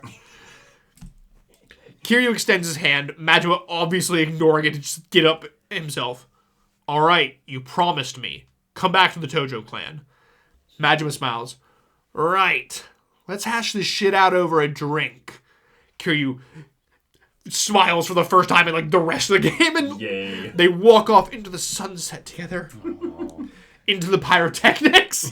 And the credits roll. Oh boy. I love this. I love this direction. Majima and Kiryu actively working together. I appreciate it. It's fun. So they head back. Majima asking if Kiryu really wants him to rejoin the Tojo, but Kiryu tells him, no, he doesn't need to, like, fully rejoin. A Tojo could not handle him as they are. He's way more than they could hope to chew. He just wants Majima to give them his strength. Oh, is that all? Yeah, sure, but only for you, Kiryu-chan. Why am I going into fucking, what's his name's Majima accent? Oh, Mark Hamill's. Mark Hamill's? I'll take it. He asks if the Tojo's really so fucked that they need to call him in. Kiryu tells him about Shindo threatening to break off the Nishikiyama family and the Goryu's incoming invasion. Majima tells him that it's all setting off his stank detector. It don't feel right. It feels like somebody's pulling your strings, Kiryu-chan. Majima leans back in his chair, saying that the Omi offed Terada, right? Kiryu confirms right in front of him. That's some iffy shit. When Terada took the reins, the Omi actually backed off the Tojo. Hell, it was more the other way around. Now, if it really was a Goryu power play, maybe it's legit. That crazy fuck would kill you than steal your pants. Does he really say that? He does actually say that. I have no clue if that was a changed line for Kiwami, but he does actually say he'd kill you and steal your pants. But Terada doesn't make enough waves to warrant a hit. Kiryu asks, wouldn't weakening the clan be enough? To which Majima replies that he's been out of the game a while, so he can't say he knows the fine print. But he never liked Terada. Always giving him that weak shit about peace and coexistence. And now everyone thinks the Tojo's lost its sack. And besides, Terada left the whole clan scrambling around like this. Just goes to show he never had his shit together. Maybe Terada was deliberately weakening Tojo. Maybe that was part of the plan. Maybe. But at this point, it's kind of implied Majima left because he just couldn't be fucked with Terada. Well, that's fine. Yeah, I get it. Yeah. And now we've pulled him back in. So Kiryu asks then if he never trusted Terada. Nah, that man wasn't the kind of Yakuza fools thought he was. He surrounded himself with nothing but head-bobbing yes-men. Old guard like Majima and Kashiwagi got sidelined the second he took over. Acting clan captain his ass, Kashiwagi was just an ornament. So that's also an important point. Kashiwagi is now the captain of the Tojo clan. Okay. Oh, okay, cool. Got a cushy office in the Millennium Tower, but still couldn't do shit without Terada's nod. Majima bailed because he got tired of Terada's shit. Kiryu can't believe that was the sort of man that he appointed to chairman, but Majima tells him that he can't fault Kiryu for not being a mind reader. But Kiryu, nothing wrong with trusting a guy. You just gotta be careful. My Majima accent's changed about 500 times! Okay, it's suitable. He's an unpredictable soul. Suddenly, an alarm sounds. Majima clicks his tongue, saying that these fools just don't know when to quit. It's an intruder alarm for the build site. Just some fuckwads wanting to steal the Kamurocho Hills plans. Majima's Captain Nishida sprints in. That's him at the top. That's Nishida. He looks very excited to be there. He's so hype. He's also the one who would always, back during Majima Everywhere, he's the one who would always be texting Kiryu and being, and like warning him off. Yeah, Kiryu, there's a zombie apocalypse. Be careful. Be like, Kiryu, the captain needs you. Or the boss needs you. But he runs in, he's like, what do we do, boss? Majima's like, come on, man, show him to the door. Get wild again. They head back to the build site, and Majima appoints Kiryu to the foreman position of Majima Construction. Enter the Majima Construction minigame. Oh, God. That's a song. It's... You don't have to sing the song, Chase, but there's a song. I will be showing you the song later. Sure. I mentioned to Neil in the car on the way here that I could not show you the trailer for Yakuza Kiwami 2 until we had finished this, and that's because it's the Majima Construction anthem. Oh, God. It is like a 3-minute song done in live action by the staff of RGG Studio. Amazing. Amazing. All in their hard hats with their eye patches and stuff. Cool. I love It's this. so good. Why does Kiryu not get a hard hat? Yeah, he's really I don't know. building regulations. You need to have one if you're on a site. But no, this is the minigame is fine. It's like it's not quite tower defense, but it's like one of those ones where you have like your like little armies will come in and you need to send your guys out against them. What, just goons attacking Majima's construction? Yeah, it's like a top-down strategy thing. Oh, is it like I don't have a picture of it. it's like those ones in Assassin's Creed Brotherhood, maybe? Yeah. Putting the I assassins can on the roof as people run down the street, kind of thing. Yeah. It's fine. Cool. It's okay. So, Majima construction, fantastic. 10 out of 10. As with most games, because every game will have a mini game, where DLC you can get things. So technically you can have, them there, and then Ryuji Goda also works for Majima Construction, and so does Daigo, and so does Kenny Omega, and so does I'm not joking. No. Because it will always be, the cameos. Which is even funnier in later games when you get, like, characters that should not be in any connection to it. Like, this breaks the canon. They're there, and they're just, like, in your minigame. You mentioned the wrestling. I am down in London next weekend to watch AEW's All In at Wembley Arena. Kenny Omega's been injured for a long time, but I just have this distant hope that he's going to appear. Once they're done creating the pool of blood on which they'll build Kamurocho Hills, Kiryu heads back to Serena to prepare for the 1 a.m. meeting. He sits on the counter with Kaoru, lighting up a cigarette as she messes with her gun. He takes a long draw, eyes heavy, her asking if he really has the time for this. He exhales slowly, asking, "Are you scared? Scared of finding the truth of your past?" He tells her that his parents were also killed by the Tojo, and that the man who did it was the very man who led them to this life, Shintaro Kazuma. Now, he grew up thinking of Kazuma as his father, so in the end he was able to forgive him. But what about her? She looks down at her gun, saying that if she learns who killed her parents, she doesn't think that she can forgive them, no matter who they are. Of course she's scared, but it's fine. This is the road she's chosen. Kiryu tells her that he sees. Then use me how you can. Stay close, and go hard at the Tojo clan. If that's how you discover your past, I say do it. She's surprised that he's saying that. Isn't he Tojo? And he kind of simply looks away, saying that he isn't proud of his life as a Yakuza. And if you had something to do with it, then you point that thing at me, pull the trigger, and don't look back. Cool. Is that what we're building up to here? Did Kiryu kill her parents in the 80s? Because, my God, that's a hell of a direction to go. Kiryu doesn't kill. Well, exactly. Kiryu does not kill. I've also put the note, Jesus, Kiryu, you have a daughter now. Don't tell somebody to kill you. It's fine. He already put her back in the orphanage. Yeah, it was preemptive. Yeah, and he's not had lunch in a week. Just imagine him like, hey, can you put, hey, orphanage, can you put Haruka on the phone? Haruka, how does the toaster work? It's okay, I've got this cop here with me. I'm going to ask her to make me some breakfast. Maybe I'll help. If she's lucky. Also, P.S., shoot me if you want. We've had so many angry comments saying, what are you talking about? Nowhere does it say that Kiryu doesn't kill. I'm pretty sure we've had a I've seen a couple, couple, yeah. That's like a running meme. He doesn't kill without cause, which is hilarious because that is literally something from Animal Farm. An animal will not kill an animal, and then later they change it to without cause after they become fascists. Cool. What was it next? Chapter 6? Chapter 6. Cool. Schemes. Schemes. Schemes. It's probably the weakest chapter title yet. Yeah, not great. That was a long chapter, I felt like. Yeah, it felt like a long chapter. We had a lot of side content. Chapter 6. Sachemis. Sachemis. Meanwhile, Date and Kawara are at Stardust being served by Yuya. Why are they hanging out? I thought they hated each other. Because remember, they've both been put on this case to go investigate Kazuki. Right. Okay, no, I didn't remember that. Oh yeah, Ali Man. That's it. Yeah. Who Date says killed a bunch of people back in the day when he was foreign affairs or whatever. Yes, the Date's like, killer. you killed a lot of people, and he's like, whoa, was it really that bad? Come on, just a couple of people. I think his exact words were, they were foreign. Oh, Christ, okay. Monty will be a big fan.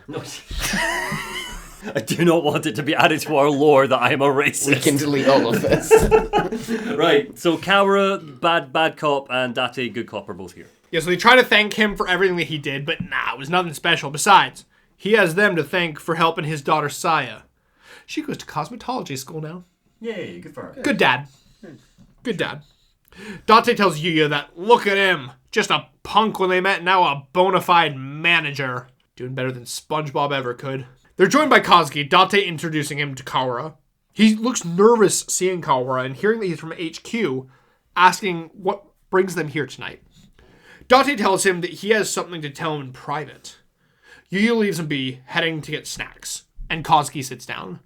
Date telling them that in an hour, a flood of investigators will be busting in. Not just Stardust, sex shops, bars, casino, all because of the Millennium Tower bombing. Tokyo PD suspect a foreign organization being behind it. Kazuki seems to squirm hearing the words foreign organization, and Kawara leads forward, staring at Kazuki, telling him that the plan is to mobilize 400 cops, rounding up all the illegal aliens in one shot. Kazuki tells them that they have no illegals working here, but Kawara says that they could still get them on vice laws. Closing up tonight might be better than getting shut down. Kazuki asks why tell him in advance. Date looks at him. I caused quite a scene here last year. Now we're even. Kazuki gets up, thanking them both and leaving. Kawara watches him go. There. If he's mafia, he'll go straight to his boys. Date watches him closing the club from the balcony, saying that he doesn't buy it. He's not acting. He's not acting strange at all. Sure they're not chasing their tails? Kawara tells him to stop staring. He'll make Kazuki nervous. They just need to stay long enough to be sure. Kazuki looks up at them from the balcony, suddenly breaking into a sprint outside the door. Let's go, Makoto, Kawara shouts, sprinting after him, Date close behind. Back at Serena, Kiryu and Kaoru head off for the Amino building. They leave Serena, seeing Yuya stood outside Stardust looking worried. He tells Kiryu that it's great to see him, just wish it could be under better circumstances. Yuya fills Kiryu in on what happened with Date and Kazuki at the club. Unfortunately, Kiryu doesn't have the time to help, so tells Yuya to give him a call if anything happens. Kiryu heads to Theater Square looking for Tamura to find where the Amino building is. He's not there, but his friend Morita is, saying that he hasn't seen Tamura in a while. Anyhow, the Amano building is across from the children's park, and it's been abandoned for a while, but a kids gang called 16-Bit uses the place. They head over, finding it locked.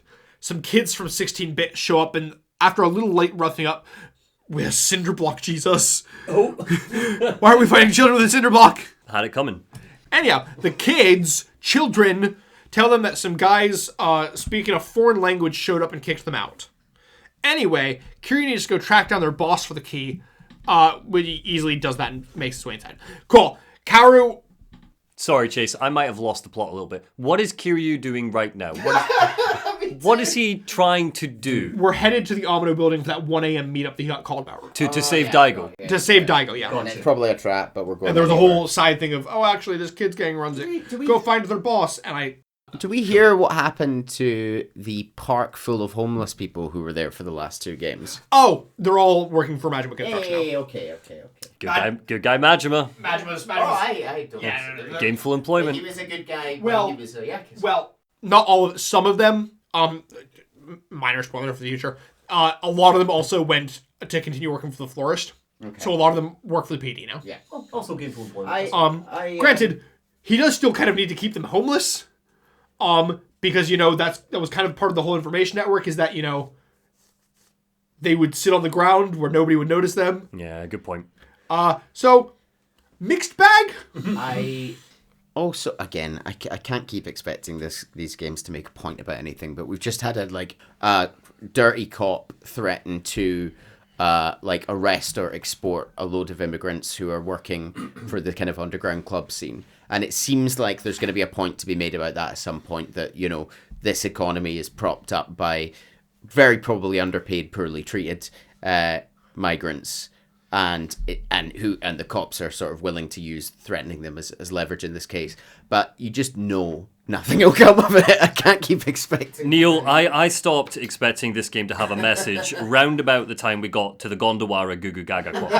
So I don't know why. See, I thought that had a point. I mean, would you like spoilers? No, keep Keep us in suspense. So Kiryu gets here. Let's save Daigo. Yeah, okay. So we head inside, and the inside is filled with men all dressed in black. Kind of like special ops uniforms, like they're all, balaclavas and, all in black.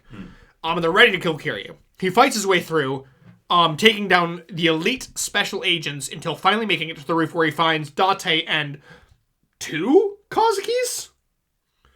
Oh, okay. So they're all surprised to see Kiryu, and of course, all of them are completely baffled by, double Koski. I also love him just casually strolling in. It's the prestige. He prestiged himself. Twins? Question mark? So, they both shout in near identical voices that they're the real one. The first saying that he's been locked up, and the other one saying that he was dragged here by gunpoint. Hearing that Kiryu was meant to meet them there at 1 a.m., Kawara sighs, pointing his gun at one of the Koskis, the one from Stardust, saying that he put on a good show, and they took the bait. The Koski tries to say that he's wrong, but he tells him to shut up. Don't underestimate a cop. Change your face all you want, but you can't change your voice. I know you're the one we spoke to at the bar. He tells the Koski to tell them why they brought them there, telling him to drop the act. Who's writing the script here? He cocks the gun. Date pulls his gun, pointing it at Kawara, telling him to stop. You'd shoot to kill right in front of me again? There you go, killing again, Kawara. I'm not over the last ones. Kawara tells him that it's not the Kazuki he knows, just a mafia goon. But where's the proof? I just know. You'd kill on your intuition?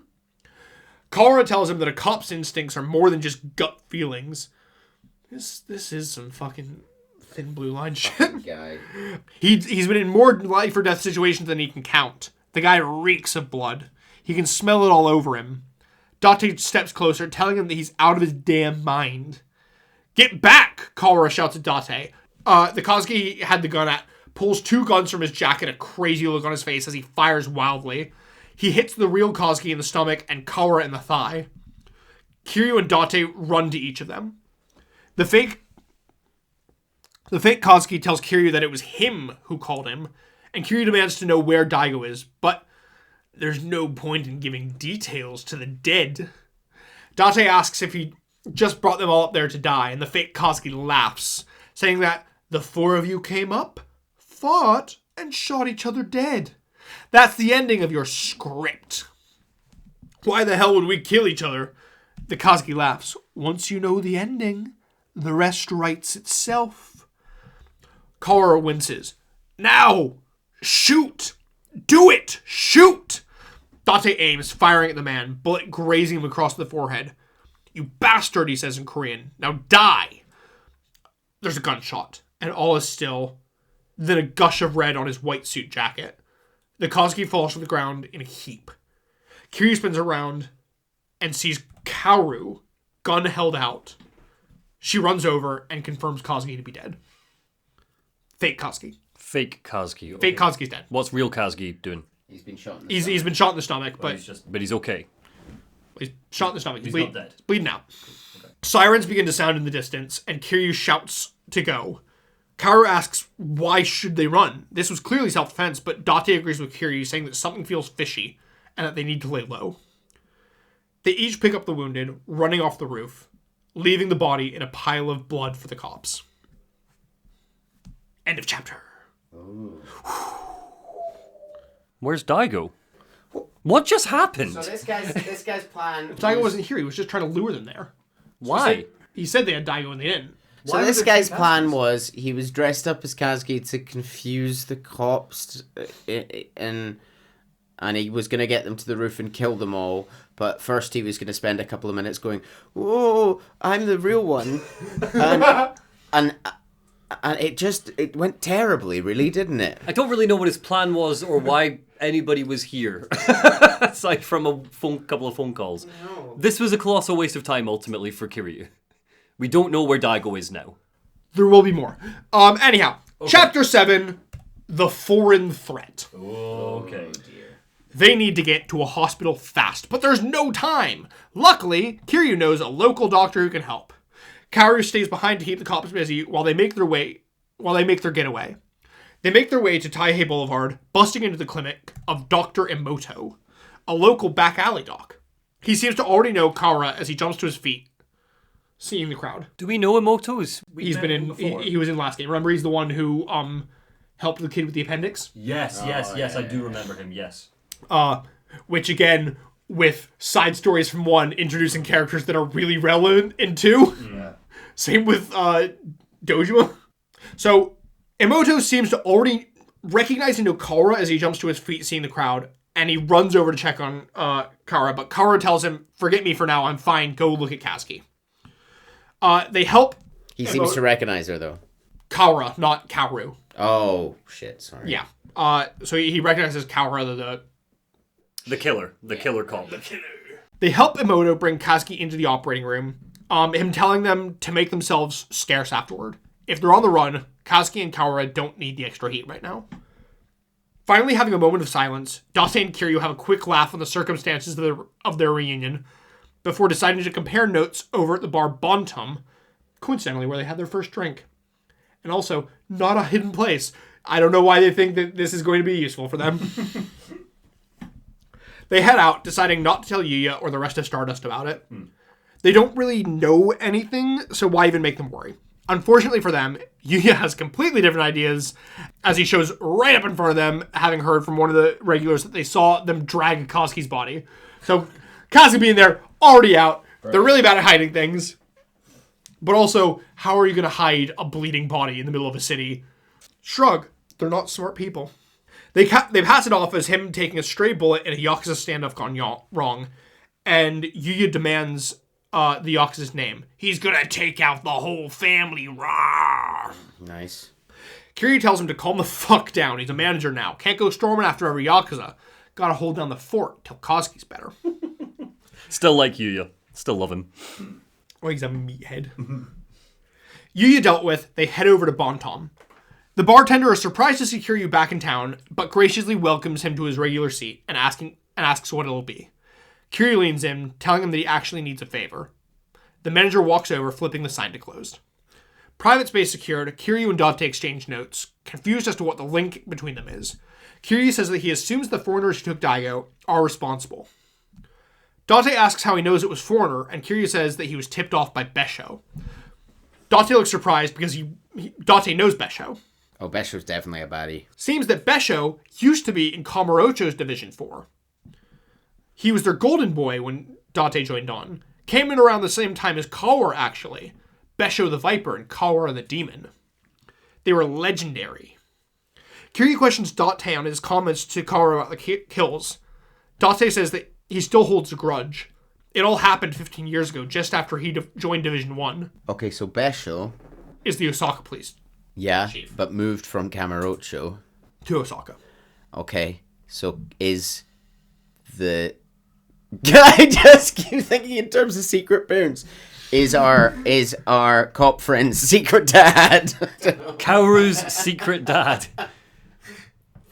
But her parents died of... Oh, they didn't actually die, I guess, yeah. I mean, look, notably here, right, because we've had a lot of cop characters introduced to this game. We only had 2 last game, Date and Sudo. Out of all of the cop characters we now have in the game, Besho is the only one with 0 characterization. Like, I have no notes next to him other than he discussed protective custody. So it's notable that he's probably a baddie. He feels very rundown cop who's been on the force for a long time. Right. You know, that kind of like... police chief was like, he's very gruff, but you know, he's gonna do the right thing kind of. He's very generic cop chief. Okay. But like local town cop chief. Just the idea that he hasn't really been given much in the way of distinguishing features from the rest means that we're waiting for that distinguishing feature, and that feature is... He's always smoking. There's your just distinguishing figure. But he's the Viper, so he's props a baddie. The Viper. Okay. And Kawara is the demon. Yes, yeah. But yeah, so 15 years ago, right after Date joined Division 1, he was paired up with Kawara as a rookie investigating some illegal aliens, trying to track down a murder suspect. At the time, Kawara was just a generic cop, but he was famous for his stainless record. Date asked to tag along just to pick up some pointers, but his respect quickly flew out the window. The immigrants resisted, so Kawara pulled his gun and shot them. Jesus Christ. Yeah, they were putting up a fight, but their job is to protect the peace. Shooting should be the last resort, but Kawara just mowed them all down. Here you go, Monty, your spiritual king. No. It's not. No. Very pro-immigration, to be clear. Jesus. Date demanded to know why he'd do that without even batting an eye, but Kawara just replied, "They left me no choice. This is on them." This wasn't the first nor last time either. Each time was cleaned away as self-defense, but each so, People started calling him Killer Kawara, and he eventually got bumped from Division 1. Date's never been able to forget their faces. Kiryu comments that it sounds like Kawara has some deep scars, and Date agrees. Not that he's ever opened up about him. As for Date, he feels worse that he couldn't stop Kawara than he does about shooting Kazuki. He's got some seriously heavy baggage. He just wishes he could understand him. He's a racist. That's the baggage. Yeah. When your racism is developed to the point of shooting people on the job. Yeah. Maybe let's not think about how can I really get through to this guy. I firmly believe. I just want to know what's in your heart. Despite it all, you still care about him, don't you? Maybe I do. No, don't. Because he he almost certainly only shot Kazuki because he's Korean. I think if Kazuki wasn't Korean, he would be like, oh, we'll bring him in. Yeah. You always know with these, it's all that sort of shit. He's a big old racist. Screw this guy. Baddie. Kiryu heads out to find Kaoru, quickly getting a call. She arrived at the clinic annoyed that Kiryu and Date would go out for drinks now of all times. Finally! And he tells her that he'll come get her. Meanwhile, at Emoto's clinic, Kaoru's smoking. Smoking doesn't suit a lady, comes Kaoru's quiet voice, staring her down. Didn't ask. Yeah. Don't act like you're hot shit just because you're serving in Tokyo. Southern accent gets heavier. Would it hurt you to act like a lady? Excuse me? I think she's sexier with the accent, so continue. Goofy. I'm going to take that as you calling my accent sexy. That's right. Yes, baby. You've got it. It's like when you flirt with the DM in a D&D session. Excuse me. Heard you're the lead detective for Division 4. He tosses her badge, saying that he found it on the roof. Might be bad if this showed up at a crime scene. Probably dropped it reaching for your gun. Smooth move. Kaoru tells him that he's pretty relaxed for a guy with a hole in him, but he's used to this. Kaoru tells him that Tokyo cops really do see more action, but no. Tokyo, Osaka, it's all the same. He's just lucky. I feel like getting in a lot of gunfights is not a lucky thing, but sure. So, how does a gal like you end up working for Division 4 anyway? She asks why the obsession with her, but he only stares back at her in response. Luckily, Kiryu shows up to break the really awkward fucking tension and asks how Kazuki is. Still in surgery, it seems. Suddenly, two more men burst through the door, storming past Kiryu into the operating room, punching Emoto in the face. They lean down over Kazuki, talking in Korean. Is this Kang? Hey, you okay? Get up! We came to get you! Oh, right, their pal who was dressed up like... No, so Jin Woo Kang is the name they thought was Kazuki's fake name. Real name, his Korean name. Yeah. Cool. But it could be the other one who's dead. Kazuki looks up at them dazed, obviously having just no clue who they are. But realizing that they have the wrong guy, the men storm back out. But they're stopped by Kiryu. Kaoru pulls her badge, asking who they are. The men look at each other, nod, and punch Kaoru in the face before turning to leave. You guys annoying, the man says in broken Japanese. Oh, so you do speak Japanese. Makes it that much worse. The man tells Kiryu that it doesn't concern him, but oh, hell no. He just watched two assholes punch a woman, then try to walk away. This very much concerns him now. Kiryu doles out their punishment, slamming them into the floor, and Kaoru comes up behind him, gun already drawn, pointing at them, asking who sent them. He likes his gun. Kiryu grabs him, telling him to stop, but he shrugs him off, throwing himself down, and he gets on top, straddling one of the men, putting the gun in his face, and just fires it. But he fires it next to the cheek into the floor. The next one won't miss. Talk. The man stammers in Korean. Korean syndicate. Jingwon Mafia. Okay, this is a new one. We don't know Jingwon Mafia. So this is the organized crime of Korea, presumably. Is that the mafia? Kara nods, saying that he's starting to see. Then he turns his gun on the other man and gets up. Sirens sound. That was fast. They decide to split and head to Bontom. They arrive to find Date halfway through the next glass of Jim Beam, which of course is branded. Who tells him I'd like to say there are other adult juices available. We'd like to point that. there are lots of Scottish ones. Yes, this podcast is not sponsored by Jim Beam. Unless Jim Beam would like to. You keep saying Jim Beam. Is it not? It's beam. I said bean. Oh, I heard n, and I was picturing a little Jim Bean. Like a jelly bean. Jim Bean, if you'd like me to pronounce your name right, sponsor us. I will only pronounce it right. Please get in touch if there was ever a Jim Bean that listens to this. They catch Date up in the men. Kaora is sliding him a note with the name they gave. Date looks at it. True Fist Faction? In Korean, true is Jin, fist is Guan, and the character for faction is read Pa, though it's just a Japanese rating. Kaora says that she's never heard of the Jingwon Mafia. Kaora tells her that he'd be surprised if she had. They're a mafia, not like Japan's Yakuza. They aren't exactly walking around with flashy pins. The name doesn't mean anything to them anyway, just a label. All they care about is absolute loyalty. Kaora comments that it's a good thing that Kaora knows Korean. Him saying only that he's picked up a little. Yeah, phrases like help and me. Yeah. Glad you made the joke before I did. Date tells them that they're going to need to move soon. He doesn't think the bar is safe. The barkeep keeps coming and going like he's talking to someone, and behind the bar, he had pictures of Kiryu and Kaoru. Didn't think to mention that as soon as we all came in. Oh, by the way, I know we've got stuff to discuss. Pretty sketchy dude behind the bar. Let's go. Kiryu tells Kaoru to take Date and Kaora back to Serena. He'll ask the bartender about the pictures. Okay. I feel like you just leave. They leave and the barkeep returns to find Kiryu alone with the pictures on the bar. He's like... The bartender comes back out and Kiryu's just sat there, his whiskey glass is still in hand, the picture's like on the counter in front of him. And the bartender's like, shit. Yeah. Kiryu tells him that they go back a year. I don't want to cause any trouble. But can you at least tell me what's going on? Who put you up to it? The bartender starts to stammer, unsure what to do. But suddenly the door busts open behind him and several men run in, saying that Kiryu leaves them no choice. It's the only way. A man hands the bartender a baseball bat, turning to Kiryu. Kiryu-san, please, let us kill you. We beg you. What? No!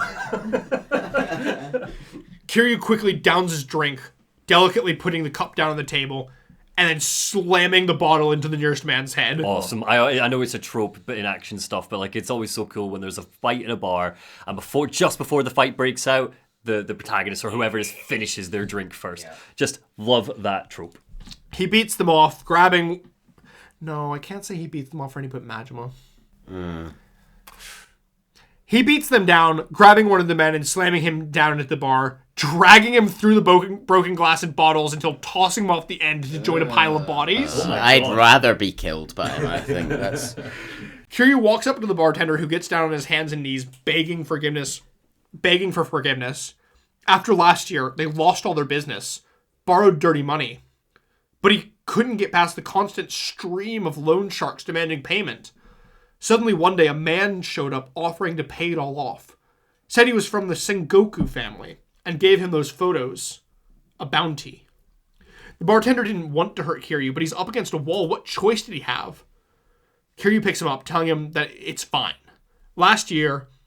and thus the bartender's problems were his fault anyway. He's going to sort this out. He just wants the barkeep to hold on a little longer. Keep serving fine drinks to fine people. Somebody needs to sit Kiryu down and be like, see all the things that you think are your fault? They're not your fault. Knowing you have a place to make a part of your daily routine, that's your soul's salvation in a city like this. So don't just throw this place away. And the bartender's like crying as he What a good guy. Wow. Kerry is such a good guy. And he turns back over his shoulder and went, oh, by the way, I peacocked your mother. Jesus. Bartender goes, what? I strutted around. Kiryu heads back to meet them at Serena, telling them about Sengoku. The mood in the room is heavy. Date telling Kiryu that things took an ugly turn. About the shooting at the Amano building. He's wanted for murder. Ooh. Chapter end. And I think with that we're gonna cut it for this episode. Okay. We're gonna leave it on a nice Date's a murderer cliffhanger. Okay. Is Date like denying this? He's like, I'm being framed. That's the takeaway from this. He's like, why do they want me for murder? I don't understand. Well, what body? We'll get into it more. Okay, yeah, sure. Cliffhanger ending. We'll get into it more later. So yeah, no, we now know our baddie group behind it. We know been framed for murder.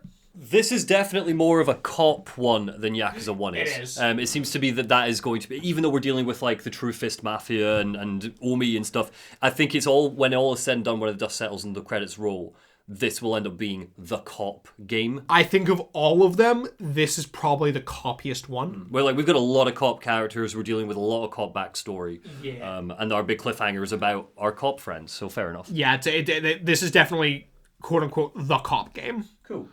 Sweet. Okay, I'm enjoying this one. It's good.